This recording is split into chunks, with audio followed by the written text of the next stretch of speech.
Hello. A little bit late, but we're here now. I figured I was just waiting until my chat would work on my phone, because I don't like starting without having easy access to read the chat. How are you doing, Hoy? Are you doing alright?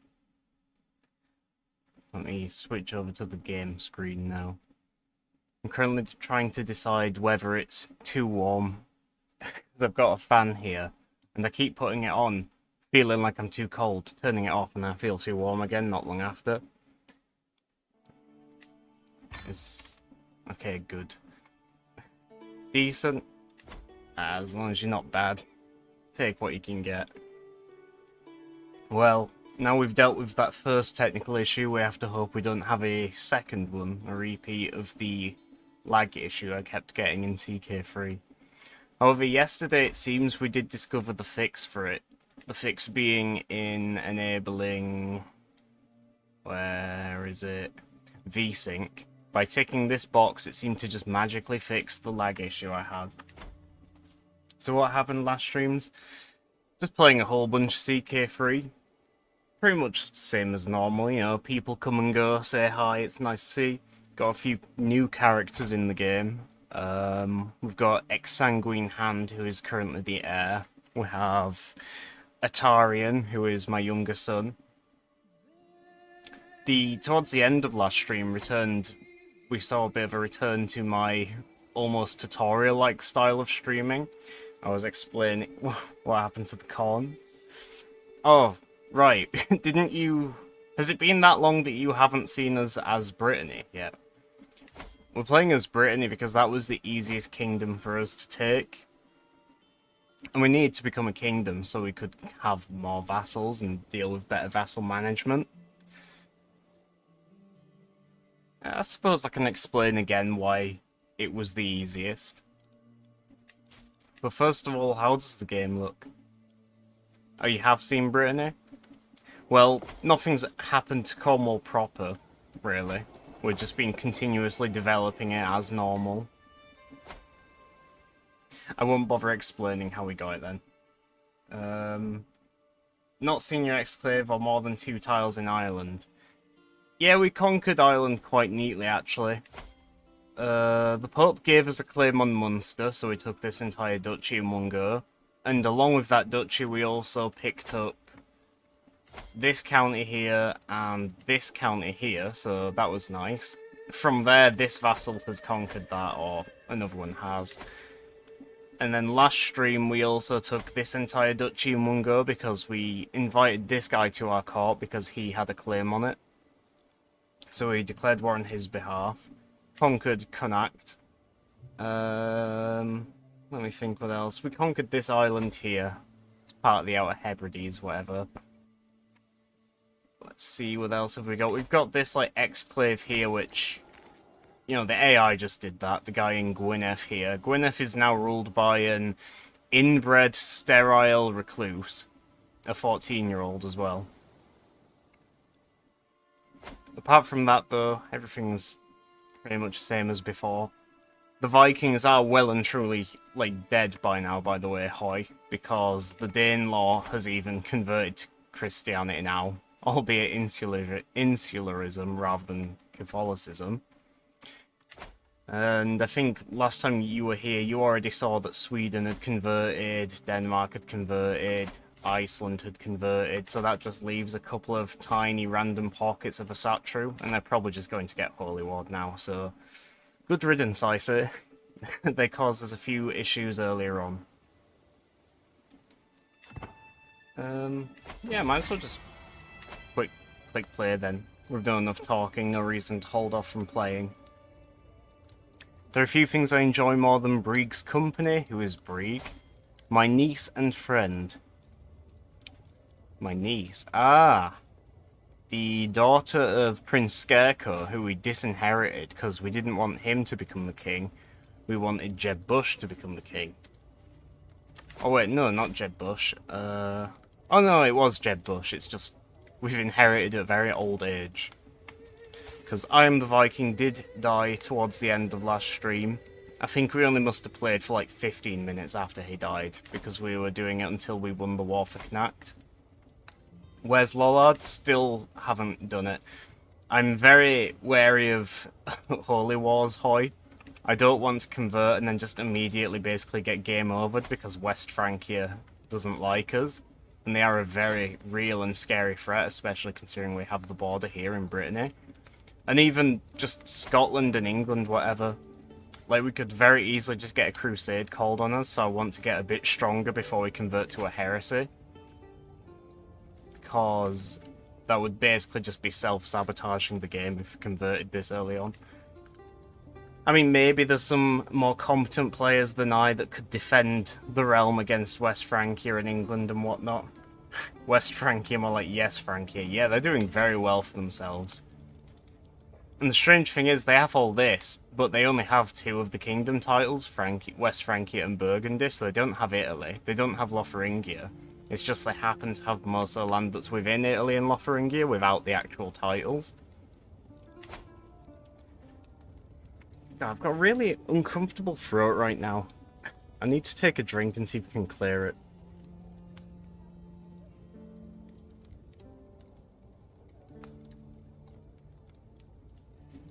It's not going anywhere. Very annoying. Well, anyway, we got an event here with our niece and friend. Few things I enjoy more than Briggs' company. We walked the town together, tossing coin to the poor and forgiving a daring pickpocket. A few acts of charity and forgiveness can truly ease a stressed mind. After this short break, I was once again ready to take on my duties and look to have a friend like Brig. Okay, bit of stress loss. That's nice. Basque gone? No, the Basque are still here. And Navarra is technically still here. Yeah, they're Basque. It's just they're not actually in Navarra. Though this land is Basque here. Yeah, the capital at least. They still don't have South France. Yeah, the AI always seems to struggle a little bit more with Aquitaine, I find. Not sure why.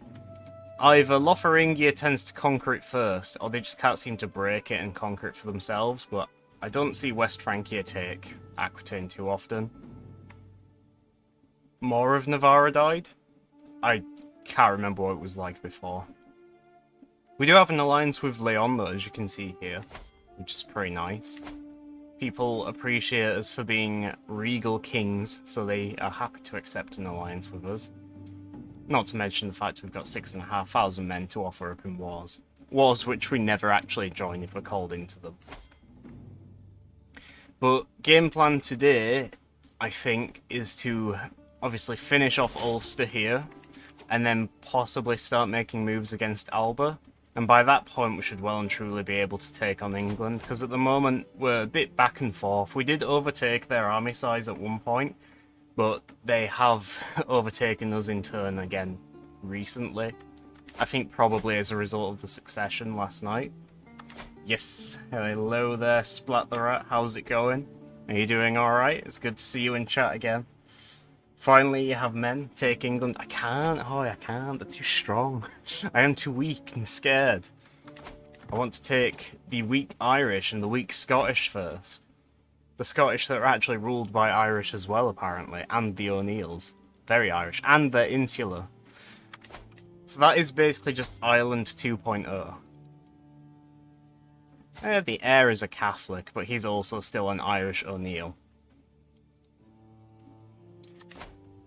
But I don't think we can make moves on Ulster straight away, because like I said, last night we did just take Connacht, because before they were Ulster, their primary title was Connacht, so yeah, we have a truce for 3 years still, so we'll have to wait on that. Let's take this perk, get a little bit more learning. We're going to be a very nerdy king. Aggressive expansion is just a number. Aggressive expansion isn't even a thing in CK3. That's something which I'm surprised more people don't mention, like when comparing CK2 to CK3. You don't have the coalition stuff anymore. I thought the coalitions in CK2 were a genuinely really decent way to keep the game challenging and keep you paced out well and stop just blobbing like really quickly. But in this game, there's nothing stopping you from just going on a war spree and annexing everyone. Like, even you can get to a point where you just truce break and it doesn't matter. No coalition? No, not in CK3. There's no coalition mechanics or aggressive expansion or infamy, anything like that. The closest thing is truce breaking, but even that, the truce is in CK3. They're just a drop in the bucket that is the grand campaign. My daughter, Edargar Hilario 35 has given birth to a daughter. We have a character here. We shall, like before, leave it unnamed. A few of the characters I have named are starting to die off, so very soon I will go through my activity feed and reuse names again. But I want to give it just a little bit longer to refresh, basically. If West Francia annexes Bavaria, they would get nothing against them. No, they could just... Yeah, there's just nothing stopping them. All they'd have to do is have the claim, declare war, and no one would give a shit. Let's go through all these, because I haven't done that yet. We don't care about this alliance with a random mayor, because he is a nobody with no men. And is in Catalonia, so he's far away as well. Pointless. We can imprison Lady Wolf Gifu, who is a vassal of a vassal here in Merioneth. We don't really care about that. In fact, we'll just grant her a pardon, make her like us more. That's fine. Titles can be created, we don't care about that. I've got a pretty decent awareness of what titles need creating anyway when playing this. Like, you can just see here, like, 2 counties, they could belong to a duchy. I'm not going to forget that anytime soon. I haven't seen so much bullshit before. Yeah, I mean, it is not really fair. I mean, the AI doesn't really act on it, ever. Very rare that you'll see the AI pull off such bullshittery that it would warrant aggressive expansion in any other game. But from a player's perspective, it's just a bit powerful, really. How's the audio, by the way? Is the game too loud, or is it just right? We got the papal refund, very nice. Running out of things to spend money on as well. So, yeah, we have full men-at-arms here already. We've fully upgraded the buildings we have here.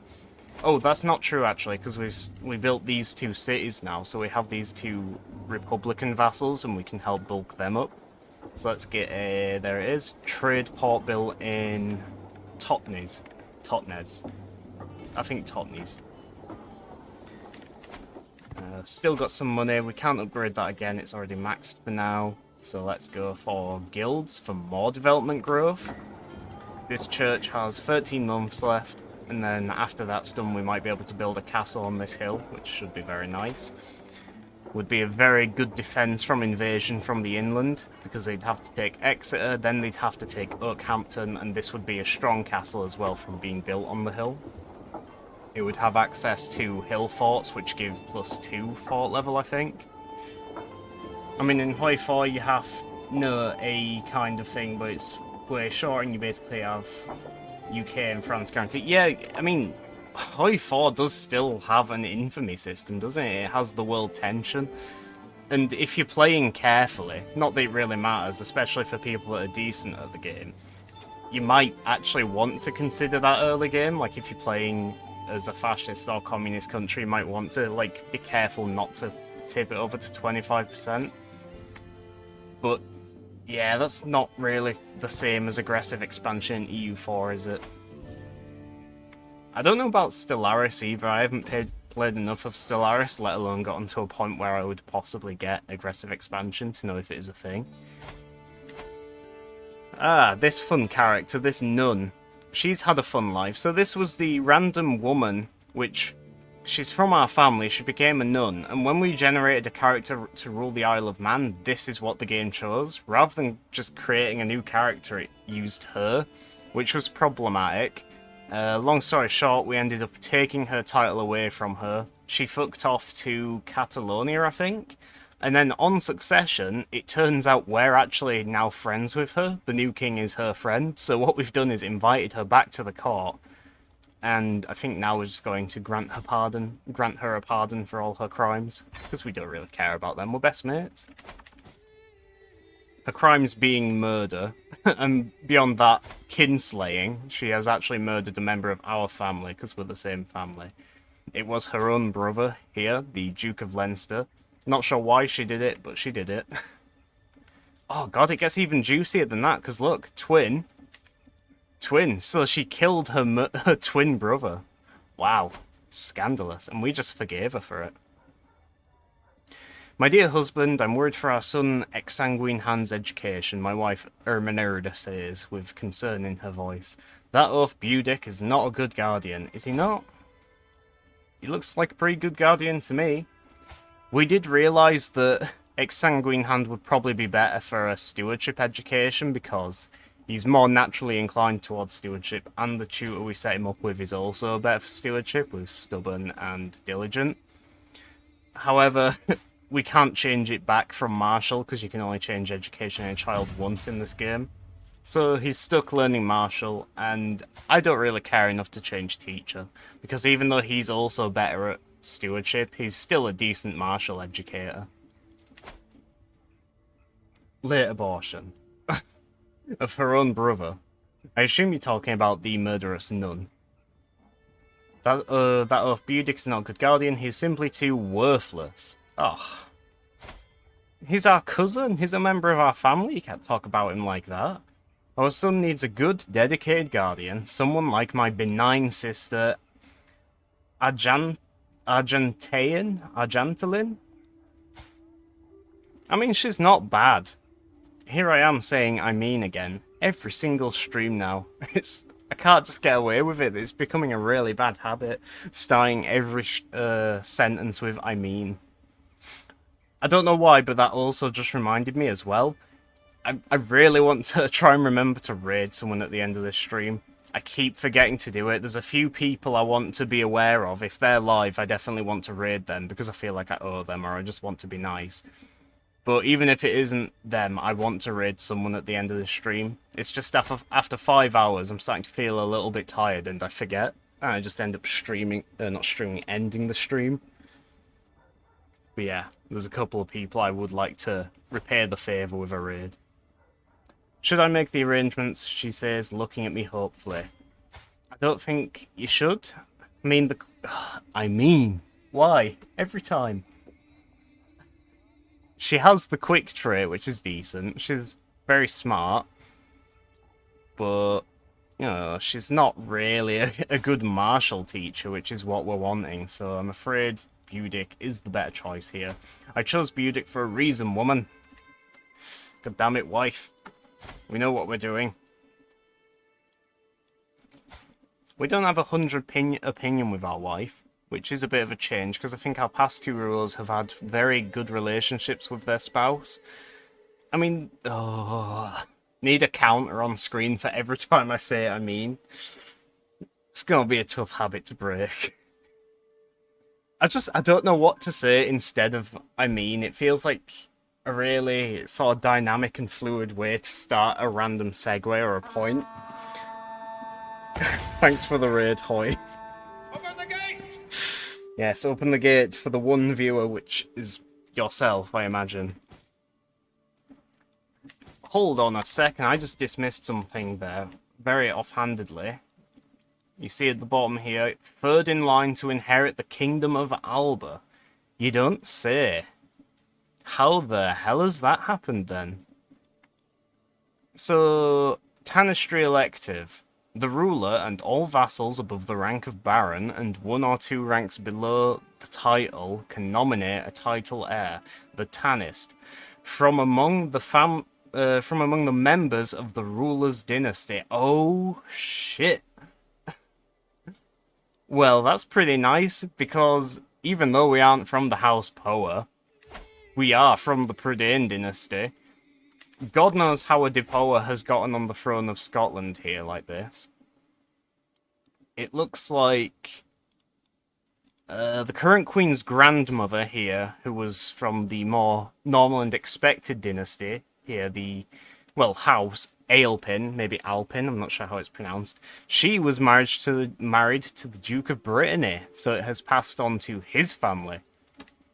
Which does actually mean we can do the very first thing we did at the start, which enabled us to get the Kingdom of Brittany here.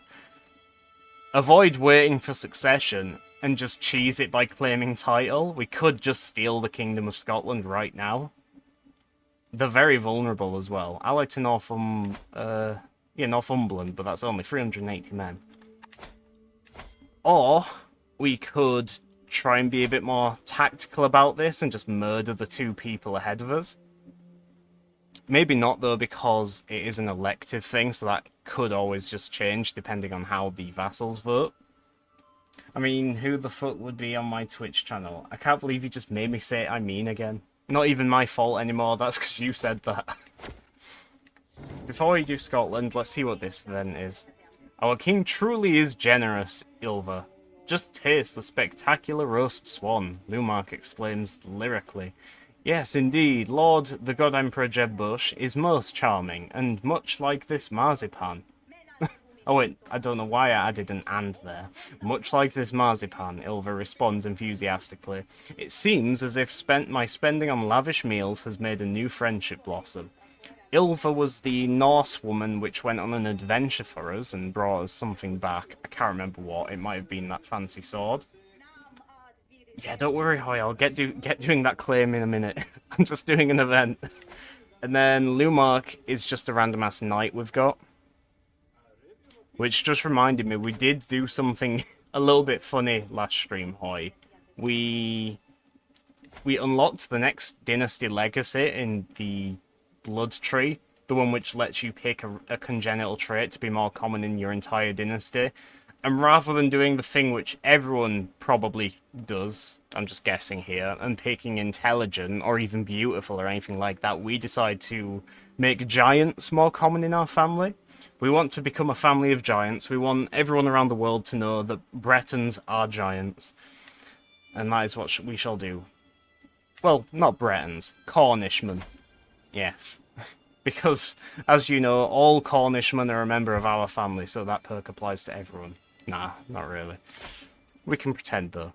We're yet to see its effects, though, because it hasn't been that long. There hasn't been many new births that I'm aware of. And the couple which I have seen haven't actually gotten lucky with it and taken the giant perk or trait. So what are we doing here? Mind if I join you for some fresh quail? It's nice, just opinion bonuses with people that already like us. They become friends, we lose stress. Decent enough. Servants, can't you see they're starving? Bring more entremets? Entremets? You are taking Dutch accomplishment. You're taking Dutch accomplishment.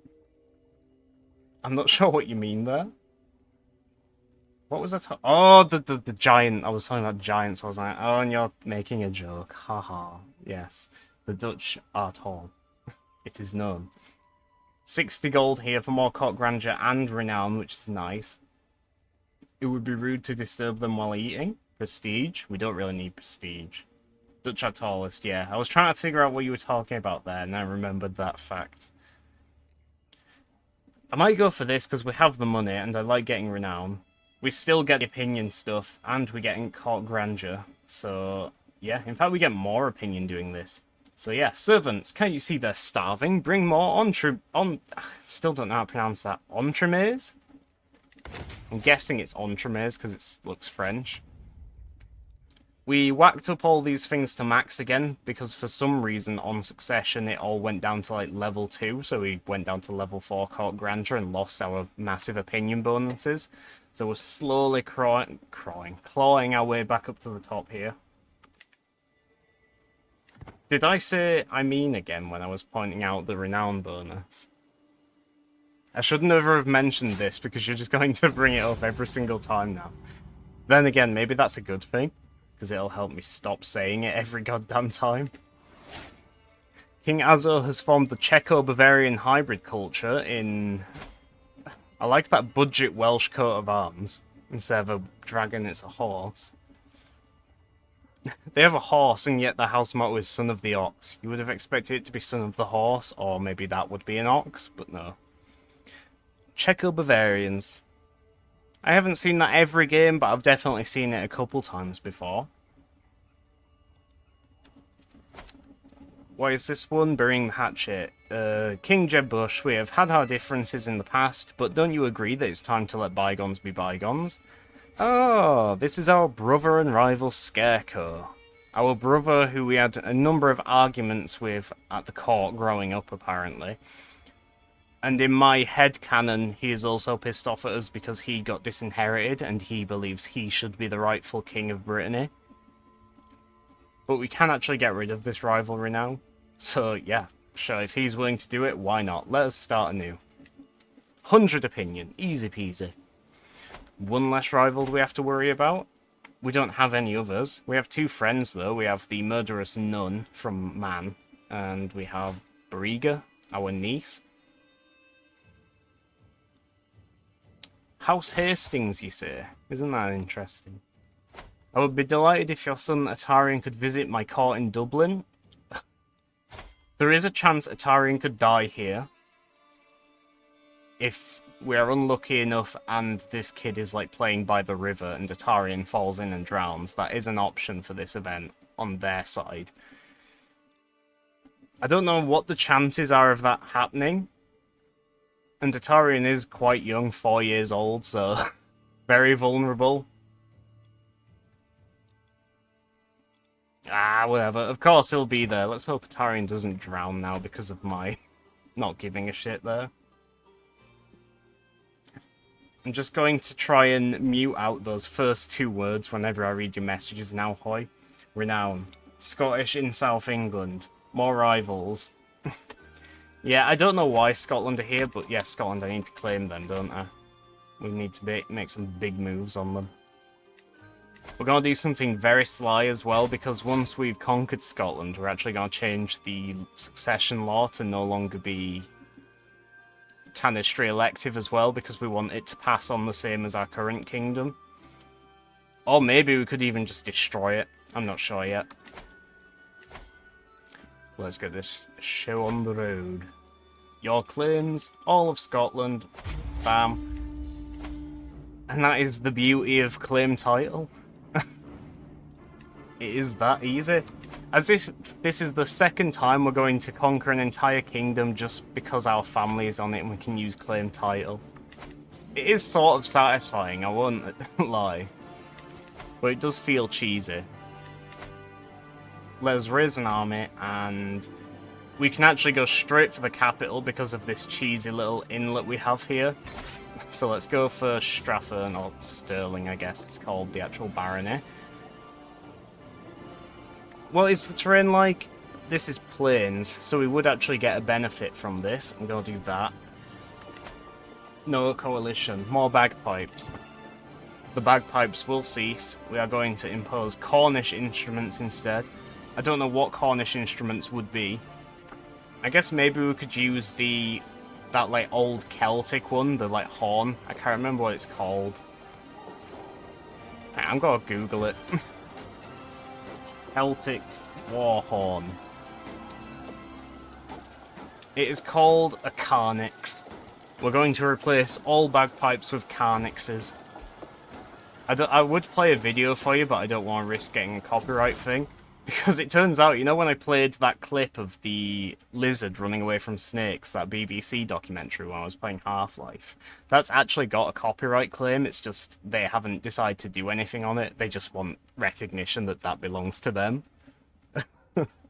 So, best not share other stuff like that on the stream. Cornish bagpipes, Crowdy Cronpipe, and Tabor. Ooh, a Cornish bagpipe's actually a thing. I wonder how they're different from Scottish ones. Yet another day of leading my kingdom brings little surprises, save for my Archbishop Stjepan,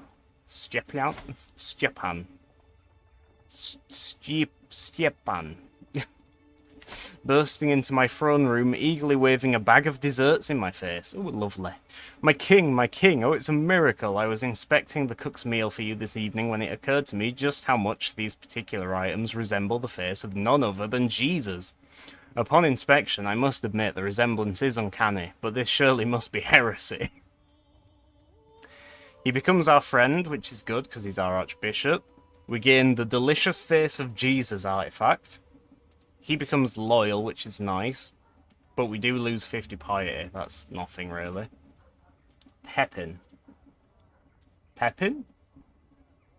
Pepin. What a miracle, I must consume it. He becomes my rival, but I gain full of spirituality. Small health boost and stress gain is lower. The health boost would be nice. However, it does only last for 5 years, so maybe it's not worth eating the face of Jesus. Instead, I shall... You know, I actually nearly did say that, Hoy. But then you sending that message made me, like, self-aware and I stopped myself. So it is working. But yeah, let's take the delicious face of Jesus as an artifact. And we've bonded over that. Bonded over a dessert with an uncanny resemblance to a religious figure.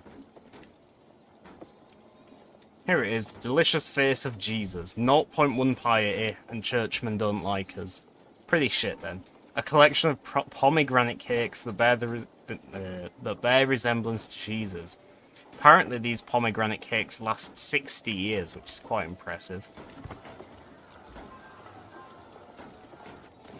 Oh, we've learned of Lord Pangai's lover secret. This is, of course, a second Pangai, one which we didn't name, but the AI reused from the grandfather. So Brat is automatically in the game himself thanks to the AI. And he's actually also still the same landed noble, so he's in charge of the same place here, Dyford. Worth. Hoy, please. Pangai Absweeken, he's not the most amazing character in the world. He has a claim on the Duchy of Brittany. Probably never going to get that, though, because they have 3,000 men. They're still one of our strongest vassals, if not the strongest. Oh, right, yeah, we're at war with Scotland. I totally forgot we were doing that. I got distracted then by the delicious face of Jesus Christ. Oh, there's the Scottish army. They've landed on the Isle of Man. Sprouting interest. A merchant has sent me samples of seeds. Plants he claims are good for health and mind. I must admit I have little experience in nurturing plants, but how hard could it be? 25% chance of gaining the herbalist trait, which is nice. 2 learning, 2 intrigue, and a disease resistance boost. 67% chance of just gaining 1 learning for 10 years. Or we can sell them. We might actually want to sell them, because we're losing money very fast here thanks to this war. We can probably fix that a bit by going down to there. Now it's only 13. I'm not sure how long this war's going to last. We could either get very lucky and just capture the ruler in this siege. Oh no, we can't actually do that because she's already out here leading her own army, so that isn't a possibility. Herbalist would be nice in the long run though, but it is only a 25% chance. Our learning's already fairly decent. Of course, +2 is nice, and then also +2 intrigue. Be a bit harder for people to kill us. But I'm going to be a bit more pragmatic about this, and... No, I'm not. I'm going to try and gamble. I want the trait. Oh, we didn't get the trait. I should have sold it. I should have got the 60 quid. Danelaw isn't so much of a law anymore. I mean, it is. It's just their law only extends over half of Yorkshire and Cumberland here. They're probably going to get conquered by England at some point now. There's, like, really nothing stopping them. In fact, England should have probably taken advantage of the fact that they were at war with... Well, the whole reason they converted to Insular is because they were defending in a holy war against Connacht, which is now Ulster. So they took the decision to convert to attacker's religion rather than face defeat. England should have taken advantage and declared war at the same time for the same thing. Maybe even for the full kingdom title as well. My daughter has given birth to a daughter. Lovely. Put that on hold. Siege is complete. Let's go to the Isle of Man. 1,000 men in attrition here. It's probably not worth running straight to the Isle of Man to beat their army, because 1,000 men is something of a big deal here. Or we could sail and pay 66 gold to embark, which I also don't like the sound of. I think it's probably best that we just, you know, keep on sieging and I guess naturally siege our way towards the enemy army. They're probably going to cross over here and go to, like, Dublin next. Or I suppose they could embark and go straight for the capital. We'll have to see what they do and react to it. There's only so much you can predict.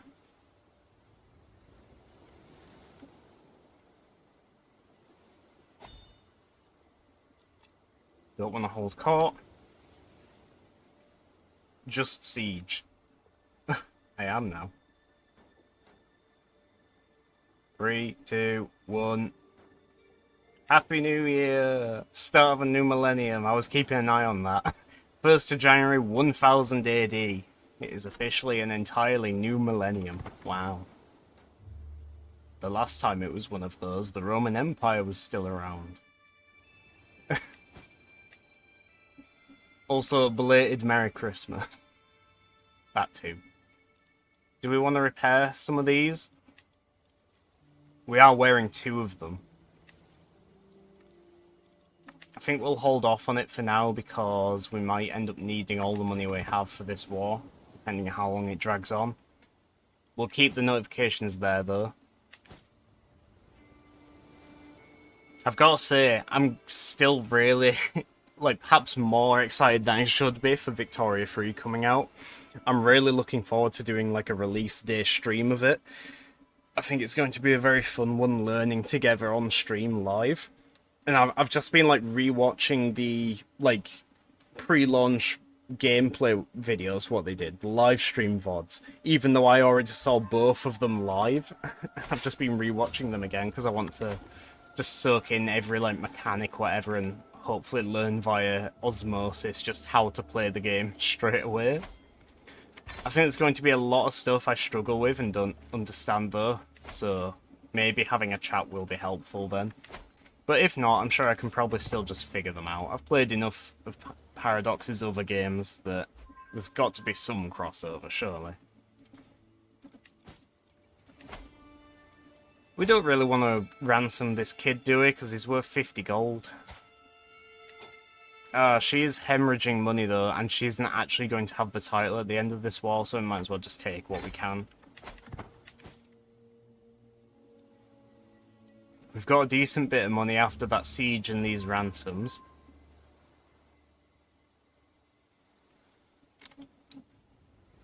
Millennial shit, my hate. Is that just a clip of my celebrating the new millennium?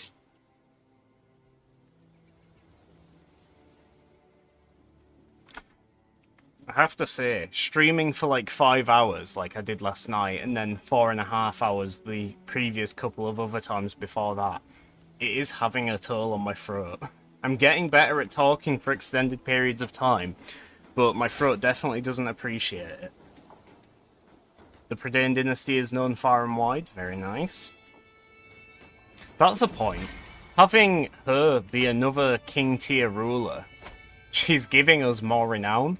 Yeah, look, 2 kings, so she's giving us 1 extra whole renown from being queen there. We're actually going to lose renown after we conquer this. The Welsh are good people. Are they, though? I think the Cornish are of superior moral fibre, wouldn't you agree, Hoy? Yesterday, 5 hours, yeah, I know. It really flew by as well, honestly. I took a break after 2 hours, and I meant to do another one, like, at some point later, but I just never did it. Was there many people? Not really. There wasn't as many as last Sunday. Like, last Sunday I had an average viewer count of 8.5, I think, and it peaked at 14, I believe. But yesterday we only had an average of 4, and I think the most chatters I had was 5, which is still really good, but it was only for a very brief moment of the stream, like right at the beginning, because I did 19 minutes of just diagnosing technical issues, right? Trying to figure out how to fix the lag, because I did restart my computer, but that didn't seem to fix it. So I was trying to figure out what I could do to try and fix it, and just before I restarted the stream and gave up, I realised that turning on VSync might help, and lo and behold, it did. And then, I'm not kidding, literally the minute after I figured it out and basically started playing, so effectively the true very beginning of the stream, I got a rage from a lovely guy called Horrocks with 3 viewers, so that set me off to a really good start. And that's, I think, when I had peak chatters. Can't say much, I was doing EU4 multiplayer from 7 till 2 in the morning, wow. Are you winning, son? How's that game going? Let's siege Edinburgh. This was going quite well, we're nearly there. It's going to look very nice on the map, painting this whole thing white and having Brittany slapped across it. It might actually end after this siege. I'm not sure how much Edinburgh's worth in war score. And we are ticking up, I think. Or maybe not. Mark of distinction. As the renown of my dynasty grows, familiarity with the glorious Prydain sigil spreads too. My family's emblem is now common knowledge, listed among the great royal families of the region and the highest nobility of the Cornish. As it should be. So we just got a better dynasty banner, basically. I think it's a little bit more renown, a little bit more prestige. Well, resetted once because some pretty stupid bullshit someone did against me. Okay. Dublin's currently being raided. I tell you, man, that... Oh, it's not even Vikings now. It's just the Irish being dicks and raiding me. Doing a little bit of a cattle raid, I suppose. And we continued a trail campaign. What's a trail campaign? I've not heard of that before. I'm going to repair this toy. This toy is just going to be with us for the entire campaign. Like, every king of Brittany and then later Prydain will just be wearing or carrying this toy on their person. It's going to be our most valuable family heirloom. Trail of the new DLC. Or trial, you mean? Maybe. The new DLC being the Lions of the North one, right? Seeing how it works and what missions, etc. Yeah. Oh, was it fun? Who were you playing as? Were you playing as... Well, you gotta be playing as one of the northern ones, right? Like Sweden or Norway or the Teutons or something. Actually, you just did a game as the Teutons, didn't you? I suppose that was probably with the new DLC as well? I saw on Steam that you got the achievement An Early Reich, so you've gone ahead and formed Germany, haven't you? In your single-player game. It's currently quite far. Who is this guy? Let's ransom him. He's not giving us any war score because he's not involved. He's just a commander. I'm honestly, like, sort of tempted to get that DLC because I keep thinking if I want to play EU4, it's starting to feel like I'm falling behind in the DLC because I don't think I've bought the last 3, maybe even 4. And even though they only add, like, tiny things, it feels like I'm falling behind because it's all going to add up. Like, some stuff is just going to be a given in terms of content for modern EU4, and I'm not going to have it anymore. But I really don't want to just, you know, spend the money on DLC, which I'm probably not going to get full use out of. Especially considering I just paid to pre-order Victoria free, which is quite a big dip in my money. 94%. Surely this siege will end the war. The Irish really are taking full advantage of the fact that our armies are over in Scotland. They're just raiding all of our territories here. Can designate a Guardian for Atarian. Let us go for diplomacy, in which case we shall teach him ourselves. Easy peasy. Players are me, Teutonic Order, someone is Hungary, someone is Sweden, someone is Swedish Canada colony. Oh, that's fun. I never really considered playing as, like, a vassal in EU4 like that. Like, a multiplayer scenario, I mean. Like, someone playing as one country and then another playing as their vassal. That does sound like pretty fun, actually. Because that's basically just co-op at that point. Will the Swedish Canada colony ever declare independence, or are they just playing as a loyal crony for the entire game? He joined later. Yeah, I expected as much, because... I mean, obviously, you couldn't be playing as that from the very start. The war isn't over. We got to 99%. We're going to have to siege down Dumbarton.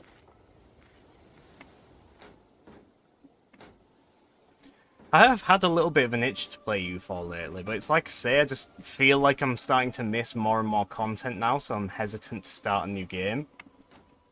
I'm not sure who I'd actually play as anyway, because last time I booted up EU4, I spent like 5 minutes looking around the map, trying to think in my head who I'd have fun playing, and then I just couldn't think of out and closed. Someone's playing against my friend Gwencore, the murderous nun. Can't blame them really, she's a bit of a bitch.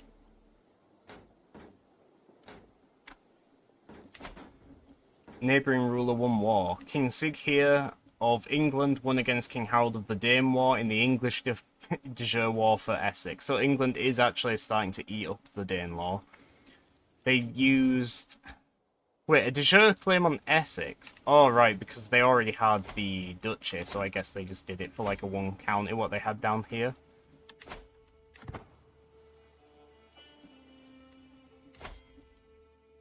It's pretty disappointing that the Danelaw isn't even Norse anymore. It's they converted to Anglo-Saxon at some point. Oh god, it wasn't even this guy. His dad was also Anglo-Saxon. It must have been this guy then.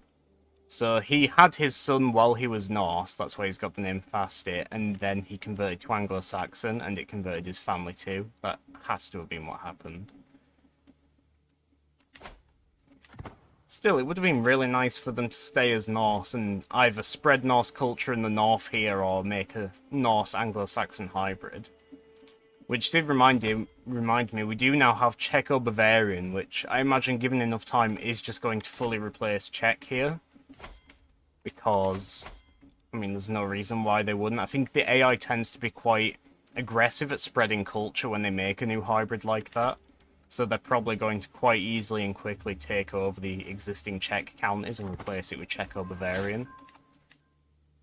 Even in, like, my off-stream Romania game, I noticed that when I first made Romanian culture, which I made from hybridizing Hungarian and Vlach, all my vassals started, like, culture converting and spreading on my behalf, because I definitely wasn't focusing on that straight away. And yet, the culture was growing. And they were basically just spreading in Hungarian and Vlach provinces, like no others. And I think that's because you have a bonus to converting cultures which have a high acceptance, maybe? I'm not so sure about that, actually.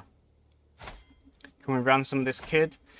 20 gold. I don't think that's going to affect our war score because we were already at 99%, so that siege should do it anyway. Let's finally kill these bastard Irish raiders that are just taking the piss now. And we will enforce demands here. Wham bam, thank you ma'am, we're now the King of Scotland. Well, that's looking pretty good, I'd say. We got a big chunk of Britain now. Or Britannia, rather. We have 50 of the de jure count is 50 out of 75 of the de jure count is needed.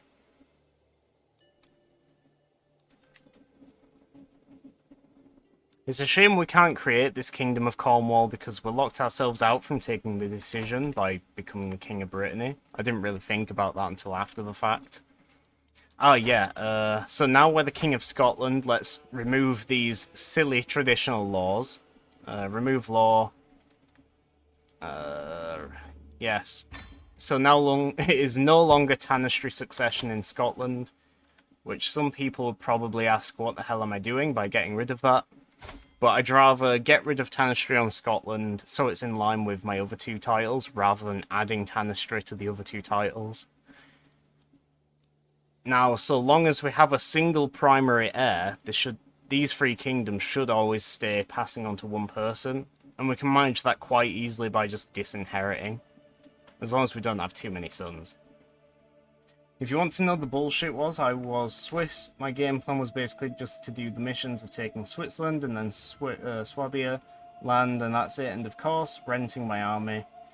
But there were 2-1 co-op on Portugal, which did some genocide. Africa any percent, they still just PU'd toward them, which by far won't be a game fail because they can easily just ask support from England and maybe France. But they switched Austria after a few years of that switch. I took like 3 provinces, one of which was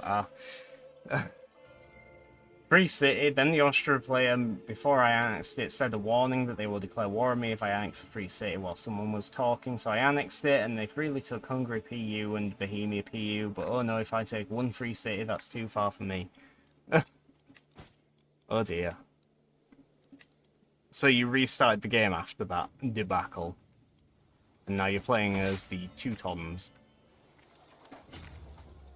Oh, they're not embarking. They're crossing over to the Hebrides here, so hopefully we can try and catch them there.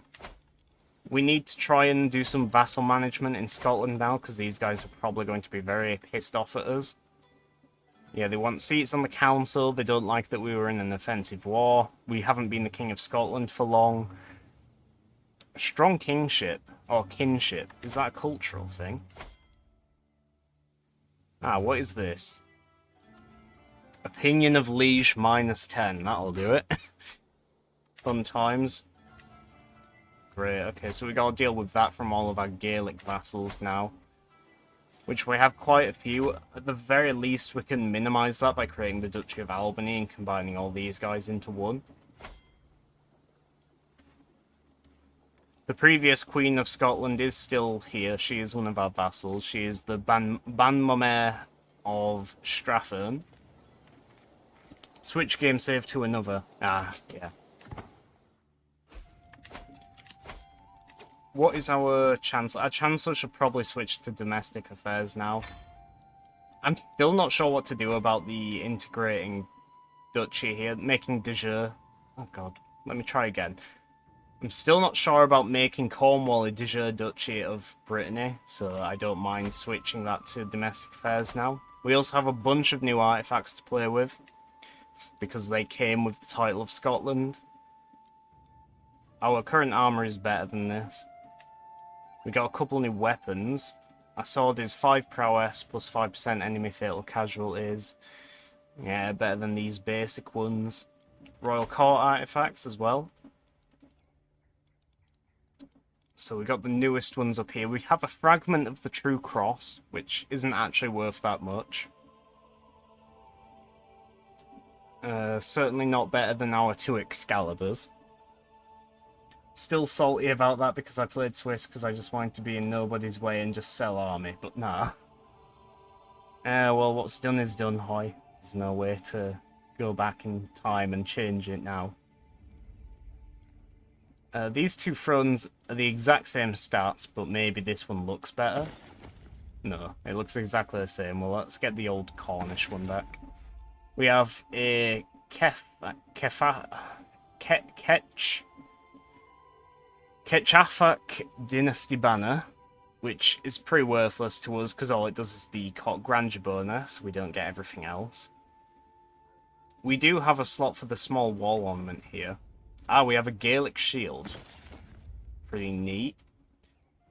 Let's now put the other shield here as well, just for the sake of symmetry. There we go, we've got 2 nice little shields on the wall, and then we've got a big hide of the terrifying fox of Merioneth there. We have a letter from Pope Eugenius. Head of Faith opinion's nice. Piety is alright. I like Cortana and the Veil of Veronica already. They're decent.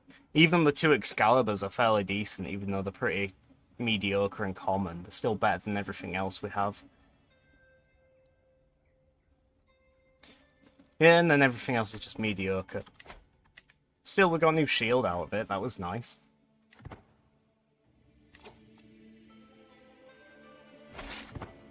Let's see if we can catch these dastardly Irish raiders.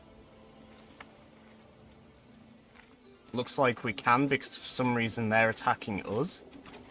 So we're going to get a nice defensive bonus here in the hills. So let's change to the unyielding defender. So we don't need the benefit from plains since we're not in plains. And we're going to kill a lot of Irishmen today.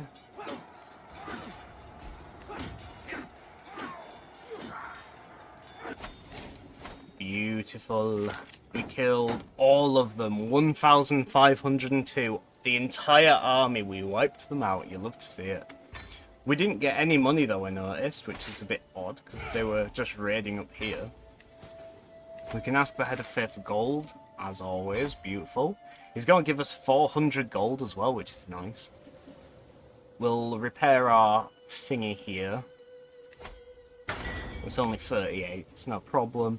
And then with this gold we're about to get, let's make some duchies. Mainly Lothian. Oh no, we want Albany, I think. We want to break up all these vassals.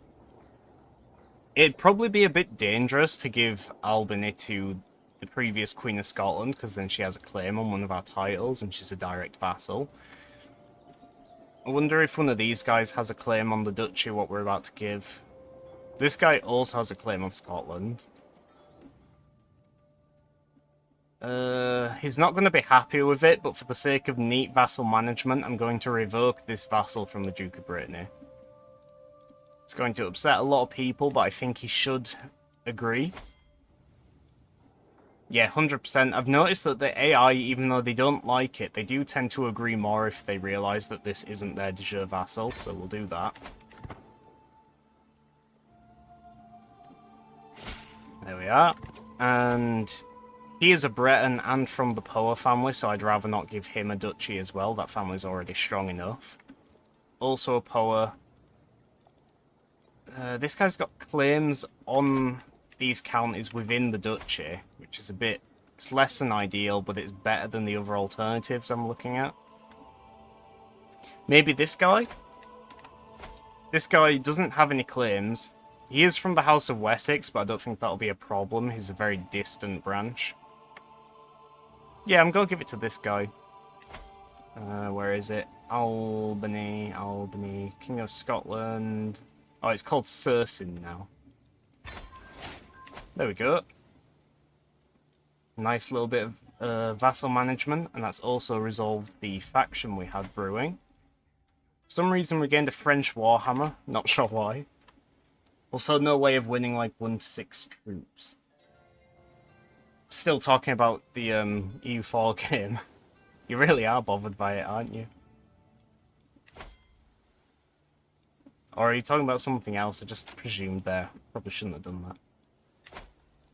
You know what? I don't know. What is the difference between assuming and presuming? Because, I mean, I would guess... I said I mean again, but whatever. Presuming, I would imagine that's, like, assuming before the fact. But I feel like you could still also say the word assuming before the fact as well without it making a difference. So I don't know what the difference is. I had 18k, no manpower. Meanwhile, they had, I guess, like 80 to 90 troops.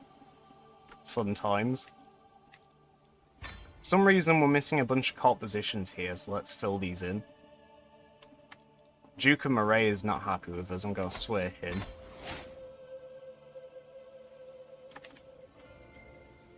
Seneschal to get increased control in Scotland since we just conquered it. We'll appoint our daughter this position.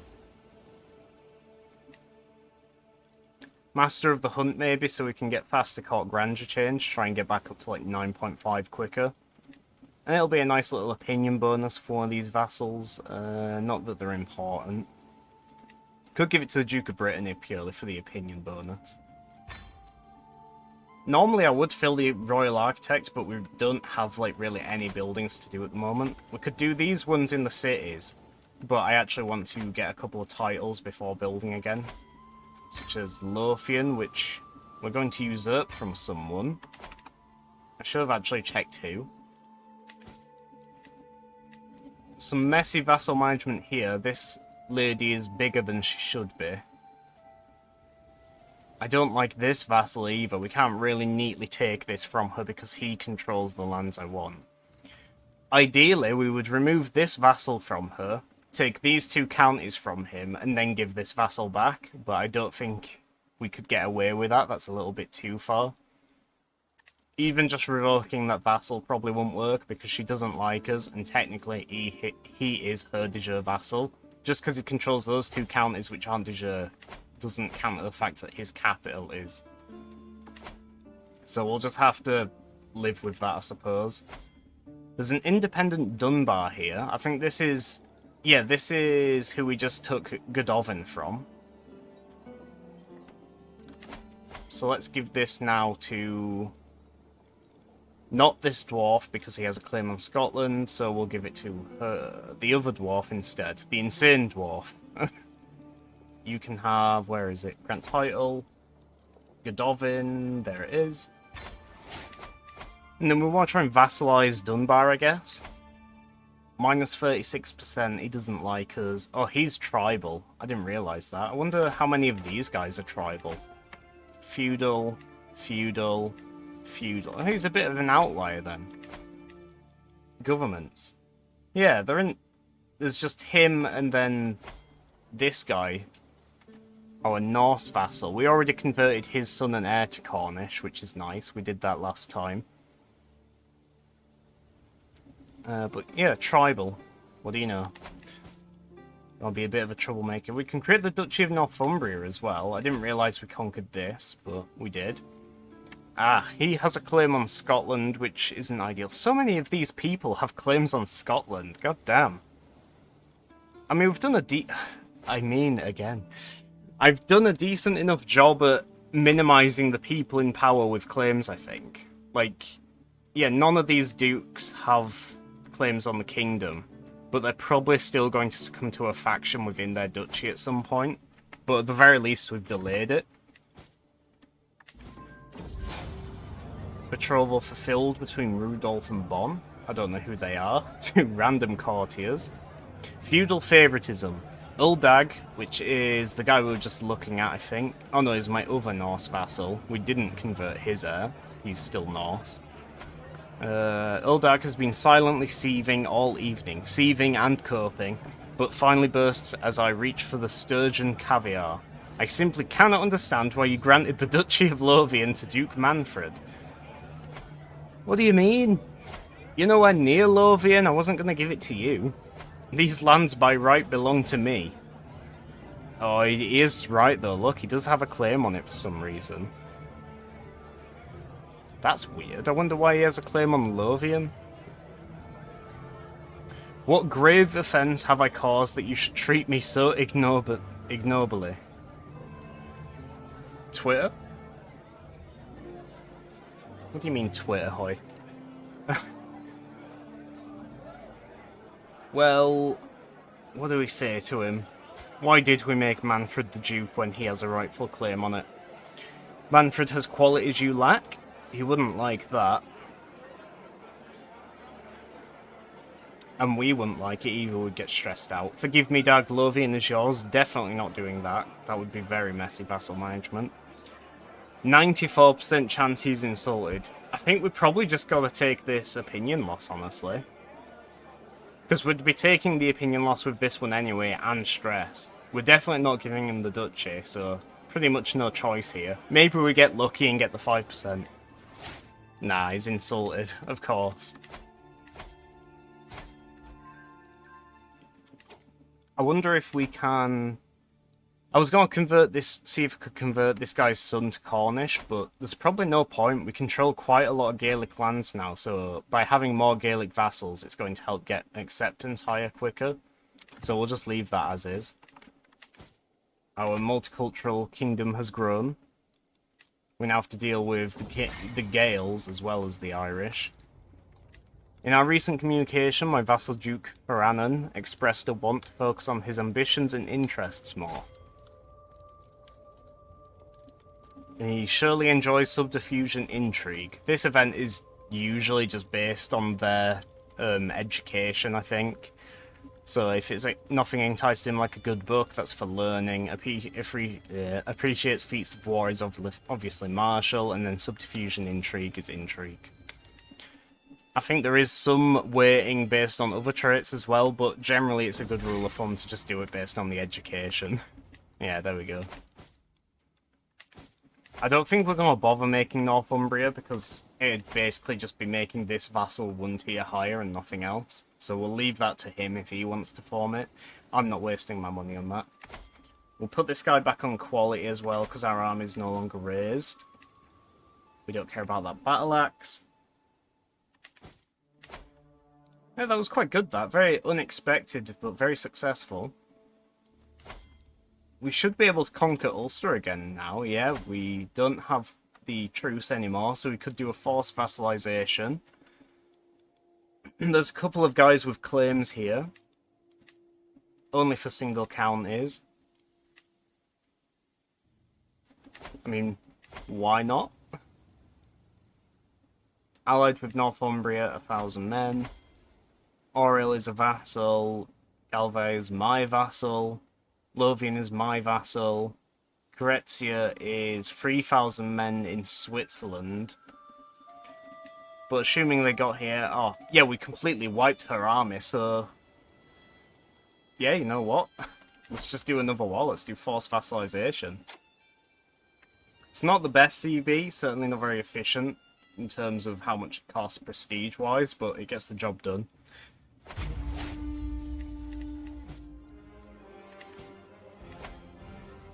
Compared to the end of the stream last night where I was basically doing nothing and just talking, this is very productive. Even though we changed it back to quality, let's now put this guy back to saving money. We can also convert religion, apparently. Ah, yeah, we have a few insulars here, so we'll convert those heretics. Everything else is looking good. We don't need to support schemes because we're not trying to kill anyone. Now it looks good. 23 development's pretty nice. By far the highest development in the Isles. Yes, a shining beacon of civilization, as it has been for most of this series, I guess you can call it. Bigger than Paris even, by 4 points. Make Prydain, then Lollardy? Yeah, that's pretty much the plan. In fact, if we get strong enough now, so we can at least hold against, like, theoretically, or hypothetically rather, if England attacked us on their own, or if West Francia attacked us on our own, I'd want to be able to defeat them, so... Try and get to 13,000 men, and then I'll convert. But that's honestly probably still not good enough, because, like I say, they could even just call a crusade for Ireland or Wales or whatever, and then all of Christendom would be at war with us. We could just go for a siege commander here, because we don't have to worry about an army attacking us yet. It would speed up the siege slightly.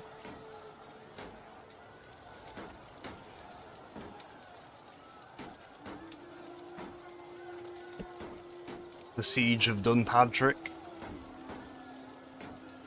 Your neighbour King Charles has won against the Duke of Barcelona in the West Francian claim on Carcassonne. So they conquered this single county from Barcelona, okay. Still, that's one more county bigger that West Francia has become. We need a new antiquarian, apparently. I tend not to try and give too many jobs to one person, but when it's family I make exceptions. 35 points, 32.5 points in the aptitude here. I'm just gonna give it to my daughter in court physician, why not? There might be a downside to that, but I don't know of it. Ah, the guy in Dunbar, he is apparently feudalized now, and he is willing to become our vassal with low feudal obligations. Yes, let us peacefully vassalize this man. There we are, beautiful. And we will immediately give him to Lothian, because that is his de jure vassal. Yeah. Love it. Yeah, that's pretty good. Very nicely done there. I'm still, like, every time I zoom out I see Iceland here. For a second I still think that's us, because we're also white. It just takes me a second to read that it says Iceland, not Brittany. Iceland is quite strong. 5,000 men. I imagine most of them have got to be coming from these vassals in Flanders, because Iceland itself really isn't great. Mind you, they have been developing West Iceland here. Development level 8, everywhere else is 5, 3, and 5. But like I say, Flanders is worth a lot more, 17, 14, 12. So even though they're vassals, they're still giving a fairly large share, comparably. Raise taxes? I can't raise taxes. Oh wait, you mean, oh wait, did you mean on the guy in Dunbar? I can't now because he's no longer my vassal, but technically I could have done. It would have just cost me. In fact, this guy has low taxes. You can't just, like, easily raise taxes though, like I can't just click this button. I mean, you can, but it would cost me stress, and I would be seen as a tyrant. You have to make it even, so I'd have to, like, offer low vassal levies in return. So he pays me more money, but in return he gives me less men. It's that sort of thing. That's why it's best to only, like, really modify the contract when you're desperate to change the situation, or if you have a hook which you can use. Now we finished that siege. We're not going to catch them in time. Let's just siege this other place. We're already at 56%. We might be able to just finish this war without a battle. Just siege enough land, because they only have 3 counties. can ransom High Chieftain of Ulster. Oh, this is her husband. 50 gold. Sure, why not? Oh, he was a valuable prisoner. I didn't think to check that before I clicked the button. That was silly of me. We're going to lose 25% war score now, I think. Let's see, 56.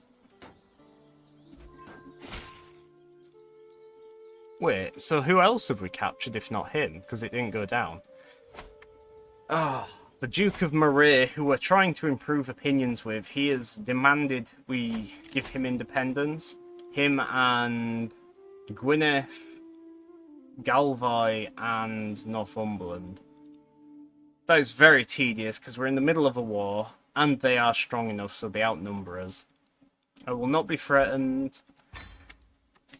We'll have to call in some friends, I reckon. Let's get Leon in. Call to war, the Independence War, and then Cantabria as well. Another 5,000 men. And since these are defensive, this is a defensive war, we can just call them in without any cost to prestige. It only costs prestige when you're calling into an offensive war.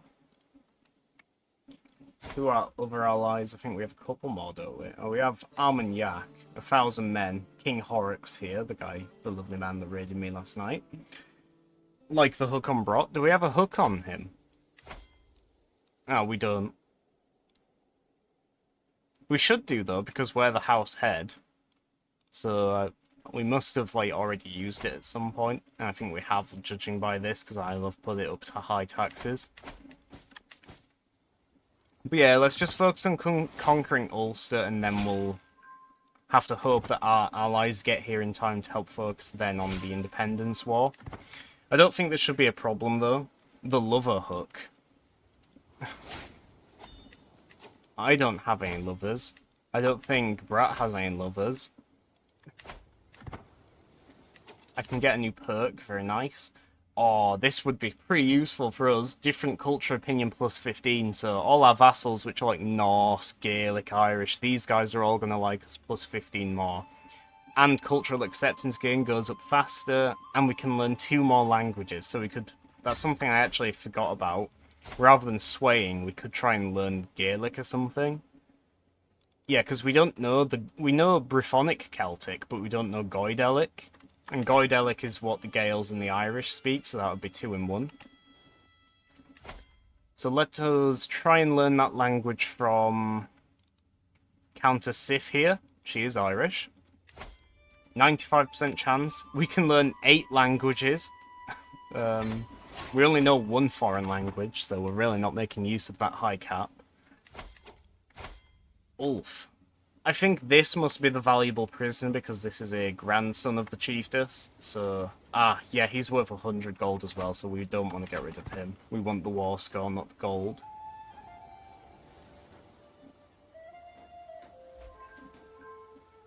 Another faction has just disbanded, which is nice. Always good to not have to worry about another faction while you're already fighting one in the first place. Almost done with this siege. There we go, we captured the guy. That is the Count of Oriel. We can ransom him back because he isn't worth any war score because he's not a belligerent in the war. He's just a unlucky bystander, I guess. Seized an Irish brooch. 0.12 prestige. What is our Catalan one worth? 0.12. Basically the same then. Now we have another grandson of the chiefess, but this one's only worth 50 gold. Can you actually see? I wish it would tell you which prisoners exactly were adding to the... I can't... Even though I'm locking, like, you can see the outline on that box changing. I'm locking. As soon as I move there, it isn't staying locked, which is annoying. Maybe if I go up first? No. Well, yeah, I wish you could, like, hover over or see a better list there rather than just captured air. Like, I want to see who exactly is adding to that war score, because it could be either one of these. Oh, yeah, it could even be this girl. But she's only worth 10 gold, so probably not. I'll try ransom her. Hopefully it doesn't go down. We're at 99%, so... Again, game just teasing us. Still at 99%. And you know what? I'm going to risk it with this child as well, because the other one was worth 100, so it seems to me that if either of them are considered the heir, it's got to be the one worth twice as much, right? Our good Spanish friends have arrived as well, just in time, because this war's about to end. A sacred text. As I am out for a stroll around the market, a merchant calls me over, insisting he has something that will pique my interest. The scent of drying herbs and foreign tinctures overwhelms my senses as I approach the stall. He is rifling through his collection of dusty tomes and other treasures. After some digging, the merchant produces an old book and insists I need it for what is to come. It's a little bit ominous. It's a bloody expensive book.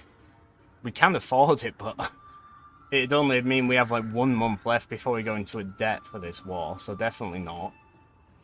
Could try and negotiate. Again, I'm not really willing to risk that. I can just take it from him. We gain dread, but then we also have a mental breakdown from stress. Can we get rid of that stress? Do we have any decisions? No, nothing we can take right now. I'm just gonna go for this. What need have I for books? Books are for nerds. Sure, we're a massive nerd ourselves, but yeah, screw books. Books are boring. Get a breakdown. I don't want to have a mental breakdown because I don't want to pick up a negative trait. What is this? Reprieve from Scandinavian adventurers. Oh, that's right, because before we took Connacht, they were also defending not only from us, but also from what is probably going to be the last Northman invasion in this game. So when we conquered Connacht, we also inherited that defensive war. So we also got this nice little buff when we won. Not that it's really worth anything, because like I say, there's probably not going to be any more Northman armies trying to invade duchies anymore, since the Vikings are all but extinct now.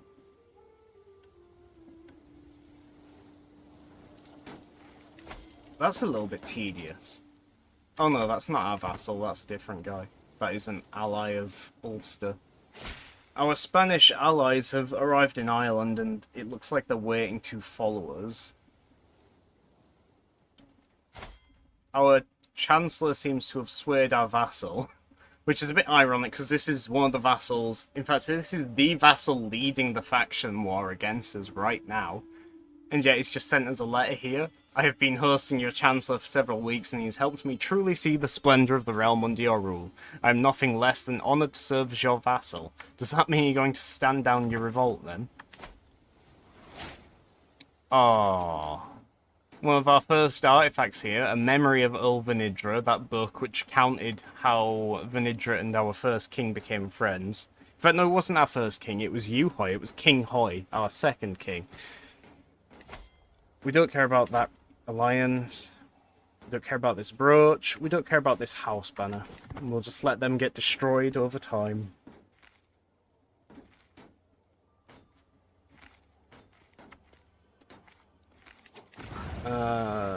They have 31 days left on their siege. We have 26. I'm not going to risk them jumping ahead in the final weeks here, so I'm just going to assault.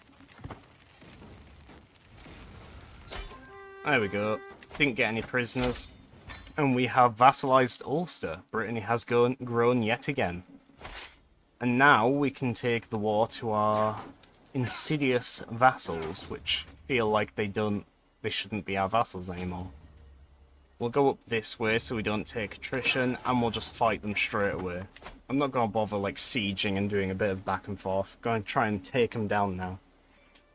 Scotland, yeah, that is the faction revolt which we are dealing with. And the whole reason why we called in 10,000 Spaniards to help us. It's not a concern, don't worry about it. These mercenaries. Viking adventurers. Oh, what was I literally just saying? So that's some top tier bullshit right there. We were invading Ulster, and apparently just before they surrendered, they also got invaded by a Northman army conquest.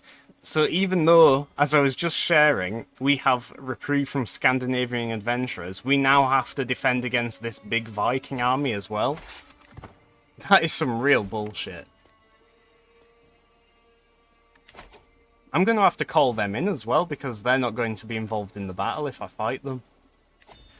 Low control in the Isle of Man. Forgot about that, but we don't want to pay so much for the army, so we'll wait a bit. Call allies. Leon, yes. The Northman conquest. Please help.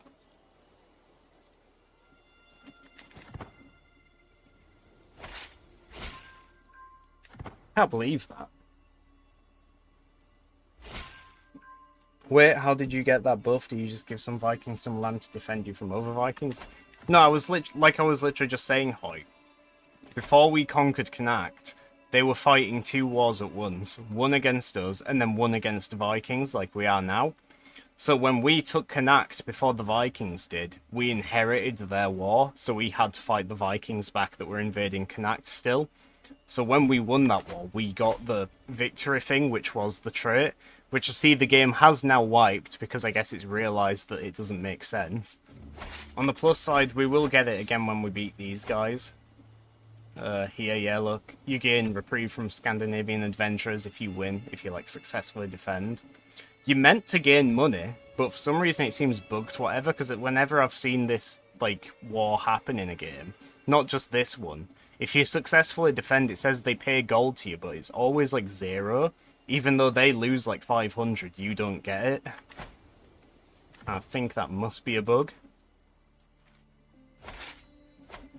The Spaniards are lagging behind a little bit here, so hopefully the battle doesn't go too badly.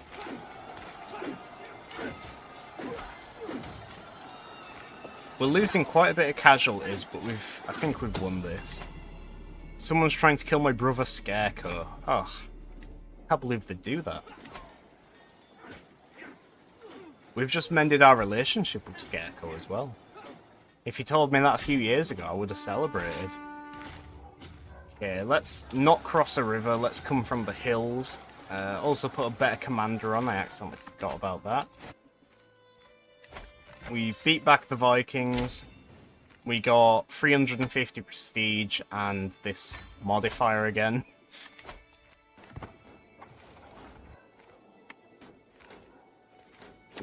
Come, Spaniards, let us dispatch of these insolent fools. Each day it seems my court is abuzz with talk of the next banquet, and many have grown rather more portly as of late. The culinary activity is fueled by Queen Ermenerde, Kunigunda, and Adaga Hilario 35's constant vying to demand the most memorable meal from my overworked cooks. Today is my courtier Kunigunda who drools. My liege, tonight I am having the kitchens prepare the richest sauce known to man, served with a 10-bird roast, licking her lips hungrily. Archbishop Stjepan sighs disapprovingly. I can't wait. We gain opinions with these 3 ladies. My daughter, my courtier, and my wife. All of which already really like us. Only the best for my court. Oh, we also gain court grandeur, which is quite nice. We'd get a stress brick, which if we picked one of these 2 options, which is less than ideal. So I'd rather not. You know what? Yeah, I'm gonna go all in here just so I can get the 14 court grandeur. I can't wait. We shall feast. You have become obese. Damn. Okay, I should have thought about that. Time to lose weight. My body weakens for every day that passes, and my girth weighs heavy on me both bodily and mentally. Running, warm baths, maybe even a mildly cathartic substance. I will find a way to lose some weight. Bring the scammony. So hopefully we can lose obese, because obese is negative health thing. Oh no, you became American. You are no longer obese. Hey. My daughter Isoud has given birth to a son. Okay. Yes. Show Countess Sifin at once. Shame she didn't bring us some money. Though the Countess has clearly practiced the Brythonic vows, she mispronounces several sections, humorously changing their meaning and leaving my courtiers stifling titters. It's a strange thing to say. She gains the nickname The Irish if we take the piss out of her. But we, again, get stressed out. We really need to try and lose this stress. It doesn't help that we're now losing weight. Which, let me just acknowledge, you may think that just because it popped up, you are no longer obese, that we can now stop losing weight, but that would be a mistake. Because, basically, if we click stop losing weight now, we would then get the thing saying you have become obese yet again. You can't just, like, get rid of it straight away, you have to, like, stick at it for a while.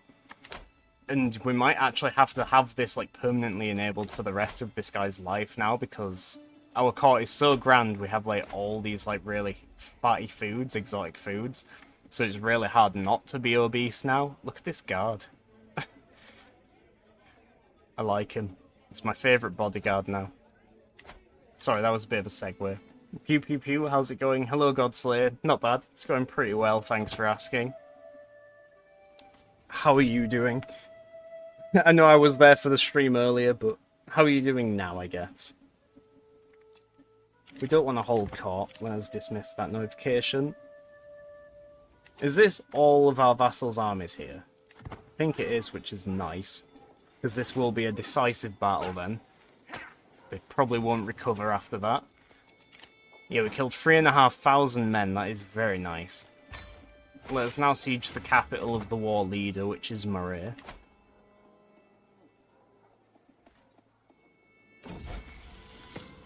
Learn language success.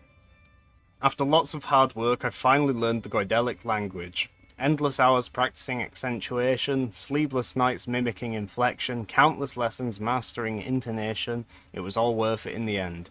During my efforts, I looked to emulate Countess Sif's accent. I'm sure that she would be impressed with my results, and of course, Irish peasants now respect me a great deal more. 99% chance to gain 25 opinion with her. Why not? Perhaps I should send a letter in Goidelic to Sif. Sure. I impressed her. Let us now also learn another language, maybe? Ah, we can't, because we know Goidelic and Brythonic, and that actually covers all of these different cultures already. We could learn Norse for this one county and the couple vassals we have. You know what? We have such a high cap for learning languages that we might as well. Had a crazy argument with a friend over a goddamn fish. Well, it's sorry to hear that. Hopefully it's been resolved now. Hopefully that isn't a friendship-ending fish. Since you've arrived, we might as well check up and see how your character's doing. I'll just use the character finder for once. Godslayer. No, not the God Emperor. Godslayer Turret. No, not Gorman. Okay, let's use the family tree then. Last I checked, Godslayer, I think you'd actually become a queen. Shadow Lord Ghost, Bubbly Fairy. Hanguy, Isaac is dead. Oh, no, you weren't a queen. You were a captain of a band of mercenaries, that's right. You are Captain Godslayer Turret of Lorgok's followers, 50 years old. You're a pretty decent character now. But yeah, that's pretty neat. I don't know how you managed it, but you've ended up the captain of a mercenary company in... Let's see where you're based. Northern Wales.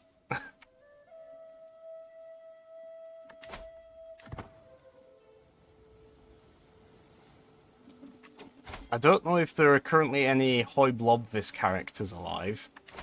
I'll do a quick search to see that, now that I'm on the topic. Interesting that the game doesn't... no, there doesn't seem to be any Hoi Blobvises there. Mind you, it didn't come up when I searched for Godslayer Turret either. Hoi Blobvis. None of these people are called Hoi Blobvis. I'm not sure why the game is suggesting them. Unless this is actually Hoi in disguise. Hoi Shaman Sufoi. It didn't get... Oh god, my phone just slipped off its little stand. Let me just put that back there. It didn't get resolved. We aren't speaking really now. Oh, really? Well, damn. Again, sorry to hear that, I suppose. Hopefully this fish dispute gets resolved soon. I mean, it sounds like it's such a minor thing that I'm sure it isn't going to last long. You're probably going to make up over it sooner or later. It's completely stupid. Yeah, exactly. So if it's that stupid, it shouldn't be that big of an issue. It won't last for too long. You're probably going to forget all about it in a couple of weeks. Elgin is burning. We've nearly finished sieging it. The rebel armies are scattered, which is beautiful. Let us ransom this child. We're getting a little bit low on our money now, starting to teeter towards debt. That ransom has helped. What the hell? So, my Chancellor was just captured during the Siege of Wexford. Oh, is that a raid? Kirkwall.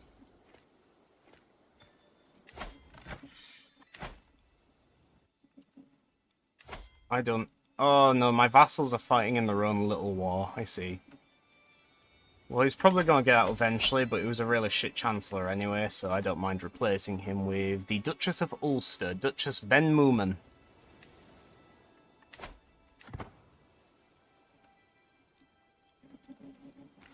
Let's finish off this army with the help of our Spanish friends here. Hello there, bots of mech. Hello, Brett. How's it going?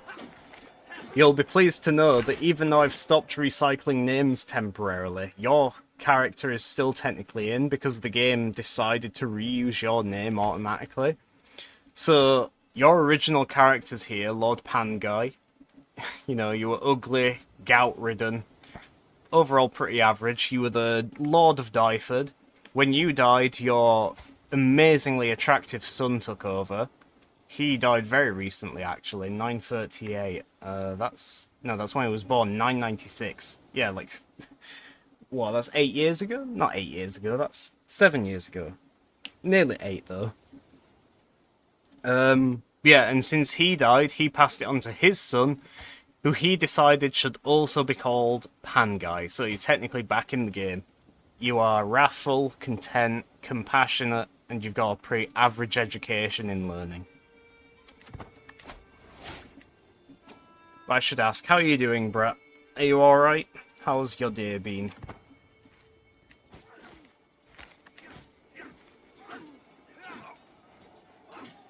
There we go, 80% more score now, pretty nice. Ugly, gout-ridden, and pretty average sounds a lot more like me than the new guy. Oh, don't be so hard on yourself. Unless you do actually have gout in real life, in which case I'm a little bit concerned. Maybe go to a hospital. Did we capture a commander here? Maxen. I wonder if he's related to KSN at all. He's not a very good commander. Kathmile? He's okay. Might as well recruit him just cause why not? We can also make him our executioner, which is nice. And then we'll execute the other guys we don't recruit.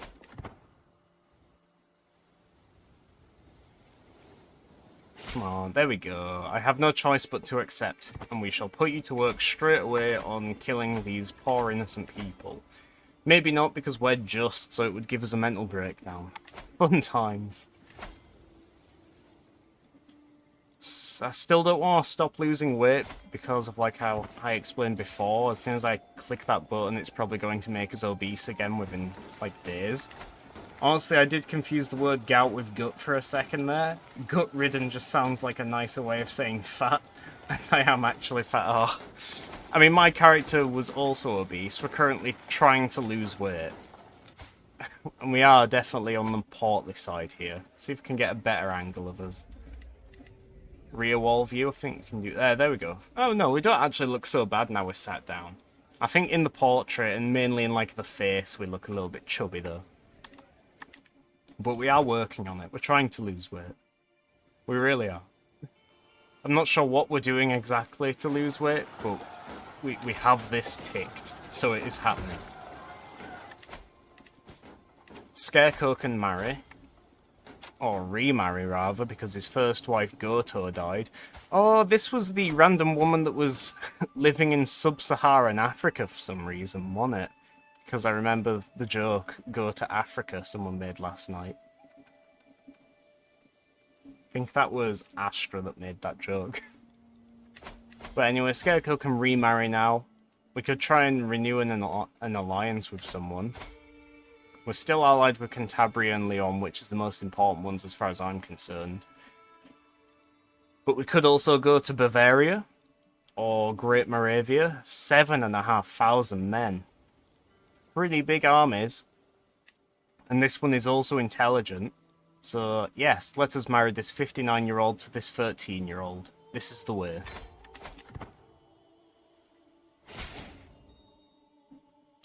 Big fan of the place, just randomly named Iceland, which is not in fact an island.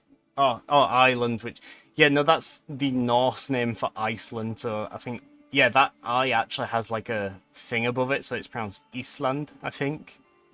But yeah, that's just a side effect of Crusader Kings. There's also a very big West Francia here, which I guess you could pretend is France. It basically is. They speak French. They are French. So, big France. I'm trying to think. I don't think there's any other, like, funny little things like Iceland being here that isn't actually Iceland. The Abbasids have changed colour again. Now they are... their primary title is now Syria.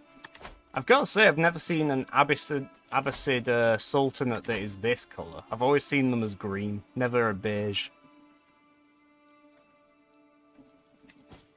Don't need to do that, don't need to do that. I'm waiting on that. Let's try and get this war finished now. We're nearly done with it. Gotta go for a bit, Hoyt? Alright, we'll see you in a bit then.